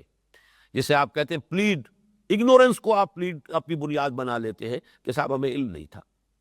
تو دنیا کے اندر تو عدالت کے اندر یہ اگنورنس جو ہے یہ کوئی ایکسکیوز نہیں بنتا. قیامت کے اندر یہ ایکسکیوز بنے گا، لیکن یہ ایکسکیوز ختم ہو جاتا ہے جب کہ بات پہنچا دی گئی ہو. رسول نے جب بات پہنچا دی اور پہنچانے کا حق ادا کر دیا تو اب ایکسکیوز ختم ہو گیا. یہی بات ہے کہ جو سورہ نساء میں جیسے یہ دوسرے پارے کا آغاز ہے، چھٹے پارے کے آغاز میں آیت آئی ہے بہت سے رسولوں کا نام لے کر، اور پھر فرمایا رسلا مبشرین و منذرین لئلا یکون للناس علی اللہ حجۃ بعد الرسل. ہم نے اپنے رسولوں کو مبشر اور نذیر بنا کر بھیجا تاکہ رسولوں کے آمد کے بعد لوگوں کے پاس اللہ کے مقابلے میں کوئی عذر نہ رہ جائے کہ اللہ ہم تک تو بات پہنچی نہیں، تیرا پیغام آیا نہیں، ہمیں کسی نے بتایا نہیں کہ یہ شے حرام ہے، ہمیں کسی نے بتایا نہیں کہ یہ راستہ غلط ہے، ہمیں ہمارا مواخذہ کس بنیاد پر، ہمیں سزا کس بات کی. لئلا یکون للناس، یہاں بھی دیکھیے وہ لام اور علی آ رہے ہیں.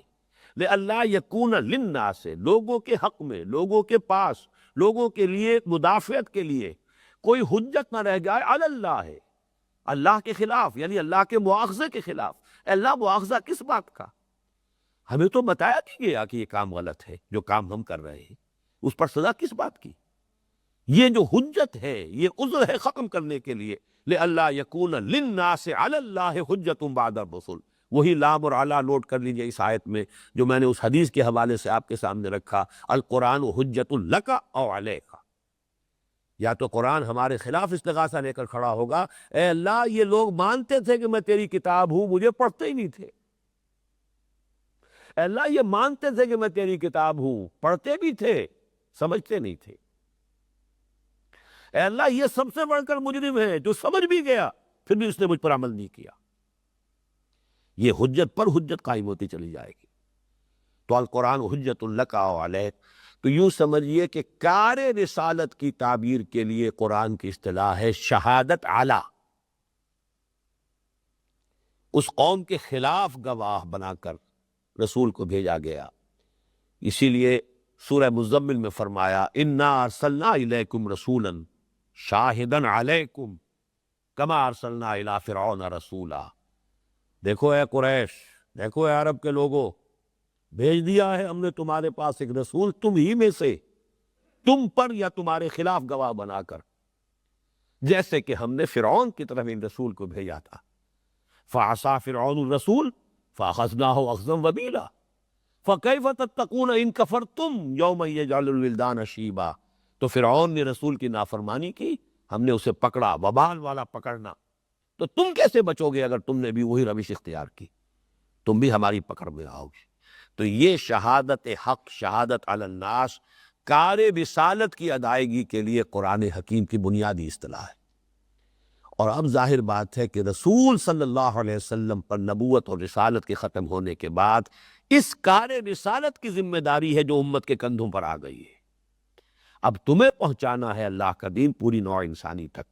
اس لیے کہ محمد صلی اللہ علیہ وسلم کسی ایک قوم کے لیے، کسی ایک ملک کے لیے مبعوث نہیں ہوئے تھے، پوری نوع انسانی کے لیے. وما ارسلناک الا کافۃ للناس بشیرا ونذیرا. آپ نے بنفس نفیس اتمام حجت کا حق ادا کیا صرف اہل عرب کا. اگرچہ دعوت آپ کی پہنچ گئی ہرقل کے پاس بھی اور کسریٰ کے پاس بھی اور مقوقس کے پاس بھی، لیکن یہ تو اتمام حجت نہیں اس کو کہیں گے آپ. ایران کے کروڑوں انسان ہوں گے اس وقت جنہیں ابھی پتہ بھی نہیں چلا کہ محمد نام کا کوئی رسول اس عرب کے اندر جو ہے مبعوث ہوا ہے صلی اللہ علیہ وسلم. تو صرف کسریٰ کے نابغ خط سے پوری قوم کے اوپر تو حجت قائم نہیں ہو گئی. صرف ہرقل کے نابغ خط سے کتنی عظیم سلطنت روما تھی، تو سلطنت روما کے ہر فرد کے اوپر حجت تو قائم نہیں ہو گئی. جزیرہ نمائے عرب کے کل کتنے لوگ ہوں گے؟ آج ساری آبادی 1 کروڑ سے زیادہ نہیں. میں سمجھتا ہوں کہ اس وقت پوری آبادی صرف لاکھوں کے اندر چند لاکھ آدمی ہوں گے پورے جزیرہ نمائے عرب میں. 23 برس کی محنت شاقہ کے نتیجے میں حجت قائم ہوئی ہے صرف چند لاکھ لوگوں پر. ابھی تو کروڑوں جو ہے نسل آدم کے افراد دنیا میں موجود ہیں، ان تک یہ کون حجت قائم کرے گا؟ ان تک کون یہ دعوت پہنچائے گا؟ یہ وہ بات ہے جو خطبہ حجۃ الوداع میں حضور نے واضح کر دی. آپ نے جو بھی 1.25 لاکھ کا مجمع تھا سوال کیا ان سے، الا هل بلغت، تو لوگوں دیکھو میں نے پہنچا دیا کہ نہیں پہنچا دیا؟ پوری قوم نے کہا انا نشهد انک قد بلغت وادیت ونصحت، ہم گواہ ہیں آپ نے حق تبلیغ ادا کر دیا، حق نصیحت ادا کر دیا، حق امانت ادا کر دیا. 3 مرتبہ آپ نے سوال کیا، 3 مرتبہ پورے مجمع نے ایک آواز میں جواب دیا. پھر آپ نے نگاہ اٹھائی آسمان کی طرف، انگشت شہادت سے اشارہ کیا، اللہم اشہد اللہم اشہد اللہم اشہد، اے اللہ تو بھی گواہ رہے، یہ مان رہے ہیں کہ میں نے تیرا دین ان تک پہنچا دی. پھر آپ نے فرمایا اب یہ ہے وہ ٹکڑا، اس آیت کا یہ ٹکڑا جو ہے اس کی شرح، فَلْيُبَلِّغِ الشَّاهِدُ الْغَائِبَ، اب لفظ شاہد بھی آ گیا یہاں. اب پہنچائیں وہ جو یہاں ہیں ان کو جو یہاں نہیں ہے. یہ بوجھ میرے کندھے سے اتر کب تمہارے کندھوں پر آ گیا؟ میری بعثت پوری نوع انسانی کے لیے تھی. یہ منصب ہے جو تمہیں عطا ہوا ہے، یہ منصب جہاں ایک بہت بڑی فضیلت ہے، جیسے محمد الرسول اللہ صلی اللہ علیہ وسلم کے لیے منصب نبوت و رسالت کتنی بڑی فضیلت، لیکن اس فضیلت کا جو ظہور ہوا دنیا میں، ایک ایک لمحہ محنت میں، مشقت میں، کیسی کیسی سختیاں جھیلی ہیں. کوئی پاگل کہہ رہا ہے، کوئی مجنون کہہ رہا ہے، کوئی شاعر کہہ رہا ہے، کوئی ساحر کہہ رہا ہے. ابتدائی چند سالوں میں یہ وربل پرسیکیوشن جو ہے، زبانی کوفت اور ایذا رسانی ہو رہی ہے. پھر یہ کہ فزیکل اسالٹس بھی ہوئے. آپ کی نگاہوں کے سامنے آپ کے جو بھی وفادار مسلمان تھے جس طرح ستایا جا رہا ہے، جس طرح کوڑے لگائے جا رہے ہیں، جس طرح زمین پر انہیں حیوانوں کی لاشوں کی طرح، جانوروں کی لاشوں کی طرح گھسیٹا جا رہا ہے. آخر اس سے کتنا صدمہ پہنچتا ہوگا حضور کو صلی اللہ علیہ وسلم. میرا نام لیوا، میرا جان صاحب بلال، آج اس کے ساتھ یہ ہوا ہے، آج خباب کے ساتھ یہ ہوا ہے، دیکھتے ہوئے انگاروں پر لٹا دیا گیا. آج یاسر اور ان کی اہلیہ سمیہ ذبح کر دیے گئے، قتل کر دیے گئے. تو کیا کوفت اور صدمہ حضور کو نہیں ہو رہا؟ پھر آپ کے قریب ترین، عزیز ترین آپ کے جو صحابی تھے، جن میں کہ میں سمجھتا ہوں کہ قریب اقربا میں قریب ترین اور عزیز ترین حضرت حمزہ رضی اللہ تعالی، کئی رشتے ہیں، دورے تیرے رشتے، خالہ زاد بھائی، دودھ شریک بھائی، اور دودھ شریک بھائی عرب میں تقریباً حقیقی بھائی کے برابر ہوتا تھا. اور چچا اور بھتیجے کا رشتہ تو سب کو معلوم ہے. دودھ شریک بھائی ہونا، خالہ زاد بھائی ہونے کا رشتہ معلوم نہیں ہے لوگوں کو. 13 رشتے تھے. پھر اسد اللہ و اسد رسول ہی، بچپن سے ساتھ کھیلے ہوئے ہم جولی، ہم عمر. لیکن یہ کہ ان کی لاش آئی ہے، آپ کو معلوم ہے، مسلح کیا ہوا ہے، ناک کاٹی گئی، کان کاٹے گئے، پیٹ چاک کر کے کلیجہ چبایا گیا. یہ سختیاں جھیلی ہیں محمد نے. کئی دن کے فاقے آ رہے ہیں، کئی دن تک چوہے میں آگ نہیں جل رہی ہے. تو فضیلت اپنی جگہ ہے، لیکن اس فضیلت کا جو ظہور عالم واقعہ میں دنیا میں ہوا ہے وہ تو ان شکلوں میں ہوا. مسلسل محنت ہے، مشقت ہے، کوفت ہے، ایذا رسانی ہے، تکلیف ہے، یہ سب کچھ ہوا. اور اپنوں کے ہاتھوں تکلیف. آخر عبداللہ ابن ابی منافق تھا تو کلمہ گو، محمد کا کلمہ پڑھتا تھا صلی اللہ علیہ وسلم، محمد کی امامت میں نمازیں ادا کرتا تھا، کھڑے ہو کر کہتا تھا چودراہٹ کے انداز میں، لوگوں سنو، توجہ سے سنو ان کی بات، یہ اللہ کے رسول ہیں. اور وہی شخص ہے جس نے حضرت عائشہ پر تہمت لگائی. جس وقت حضور کی زبان سے کتنا دکھا ہوا دل ہوگا جبکہ آپ کی زبان سے یہ الفاظ نکلے، کیا کوئی شخص نہیں ہے جو مجھے اس کی ازاداری سے بچا سکے؟ میرے گھر والوں کے بارے میں جو یہ تہمت لگائی جا رہی ہے، یہ سب کچھ جھیلنا پڑا ہے محمد رسول اللہ صلی اللہ علیہ وسلم. تو سب یہی بات ہے جو سمجھنے کی ہے. اے مسلمانوں، تم اس سے صرف منصب نہ سمجھ بیٹھنا. یہی وجہ ہے ایک رکوع بعد جب مسلمانوں سے اب خطاب شروع ہوگا، وہ کیا ہے؟ پہلا خطاب براہ راست، یا ایھا الذین آمنوا استعینوا بالصبر والصلاۃ، بڑا کٹھن مرحلہ ہے، خوشدار کے رہبر دم تیغ از قدم را، بڑی بھاری ذمہ داری کا بوجھ تمہارے کندھوں پر آیا ہے۔ تاج پوشی تو ہوئی ہے، لیکن یہ جو ہے کانٹوں بھرا تاج ہے جو تمہارے سروں پر رکھا گیا ہے۔ تاج تو ہے یہ، لیکن یہ کانٹوں کا تاج ہے۔ حضرت مسیح کو کانٹوں کا تاج پہنایا گیا تھا، جو بھی حضرت مسیح تھے یا جو بھی جن کو مسیح سمجھا گیا، کانٹوں کا تاج پہنایا گیا تھا۔ حضور صلی اللہ علیہ وسلم کے راستے میں کانٹے بچھائے گئے، تو یہ تو ہو رہا آیا۔ وَكَذَلِكَ جَعَلْنَاكُمْ أُمَّةً وَسَطًا لِتَكُونُوا شُهَدَاءَ عَلَى النَّاسِ وَيَكُونَ الرَّسُولُ عَلَيْكُمْ شَهِيدًا۔ اب اس کا جو ہے نتیجہ منطقی وہ کیا ہے؟ اگر رسول کوتاہی کرے بات کے پہنچانے میں، تو ڈیبٹ کریڈٹ کا جو بھی آپ کو ماڈرن اکاؤنٹنگ کا حساب معلوم ہے، رسول کو ڈیبٹ ہوگا، کریڈٹ کس کو ملے گا؟ قوم کو۔ یہی وجہ ہے، ایک ہی تاریخ ہے تمام انبیاء کی اور رسولوں کی تاریخ میں، ایک ہی مثال ہے حضرت یونس علیہ السلام کی۔ قوم کے اوپر عذاب کے آثار شروع ہو گئے، قوم نے توبہ کی، عذاب ٹل گیا۔ کیوں ٹل گیا؟ کہ حضرت یونس نے غلطی کی تھی، اللہ کی واضح اجازت آنے سے پہلے قوم کو چھوڑ کر چلے گئے تھے۔ ان کا ڈیبٹ ہے جو کریڈٹ بنا ہے قوم کے لیے، اس کی وجہ سے رعایت مل گئی ہے قوم کو۔ انہیں مچھلی کے پیٹ میں پہنچایا ہے، اور جیسے کہ کہا گیا ہے اگر وہ تسبیح نہ کر رہے ہوتے، لا الہ الا انت سبحانک انی کنت من الظالمین، تو اب قیامت تک اسی مچھلی کے پیٹ میں رہتے، وہیں سے بعد الموت ہوتا ان کا۔ لیکن یہ ہے کہ بہرحال انہوں نے توبہ کی، اللہ نے توبہ قبول فرمائی۔ لیکن دیکھا آپ نے کہ جو غلطی وہاں ہوئی تھی اس کا کریڈٹ قوم کو مل گیا۔ لیکن اگر نبی نے بات پہنچا دی تو اب گویا کہ کوئی عذر نہیں رہا قوم کے پاس۔ نبی سے کوتاہی ہوئی تو قوم حجت قائم کر سکتی ہے اللہ کے ہاں، اے اللہ انہوں نے پوری بات ہمیں پہنچائی نہیں تھی۔ اسی طریقے سے اگر ہم نہیں پہنچا رہے تو پوری دنیا کی طرف سے ہمارے خلاف استغاثہ ہوگا قیامت کے دن کہ اللہ یہ تھے تیرے نبی کے وارث، یہ تھے قرآن کے حامل، یہ تھے تیرے نبی کا نام لیوا، یہ تیرے دین کے علمبردار، ان کا معاملہ یہ تھا کہ انہوں نے دین پر خود عمل نہیں کیا، ہمیں کیا پہنچاتے؟ تو ہماری گمراہی کا وبال بھی ان پر، ہماری گمراہی کے ذمہ دار بھی یہ ہے وہ نازک ذمہ داری، شہادت علی الناس۔ وَكَذَلِكَ جَعَلْنَاكُمْ أُمَّةً وَسَطًا لِتَكُونُوا شُهَدَاءَ عَلَى النَّاسِ وَيَكُونَ الرَّسُولُ عَلَيْكُمْ شَهِيدًا۔ اس کے بعد اصل میں وہ جیسا میں نے عرض کیا تھا کہ یہ کیسے ہوا ہے،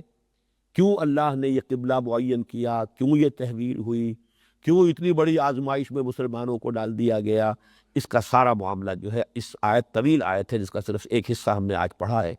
باقی انشاءاللہ تعالی اگلے ہفتے کو اب اس کا مطالعہ کریں گے۔ بارک اللہ لی ولکم فی القرآن العظیم ونفعنی وإیاکم بالآیات والذکر الحکیم۔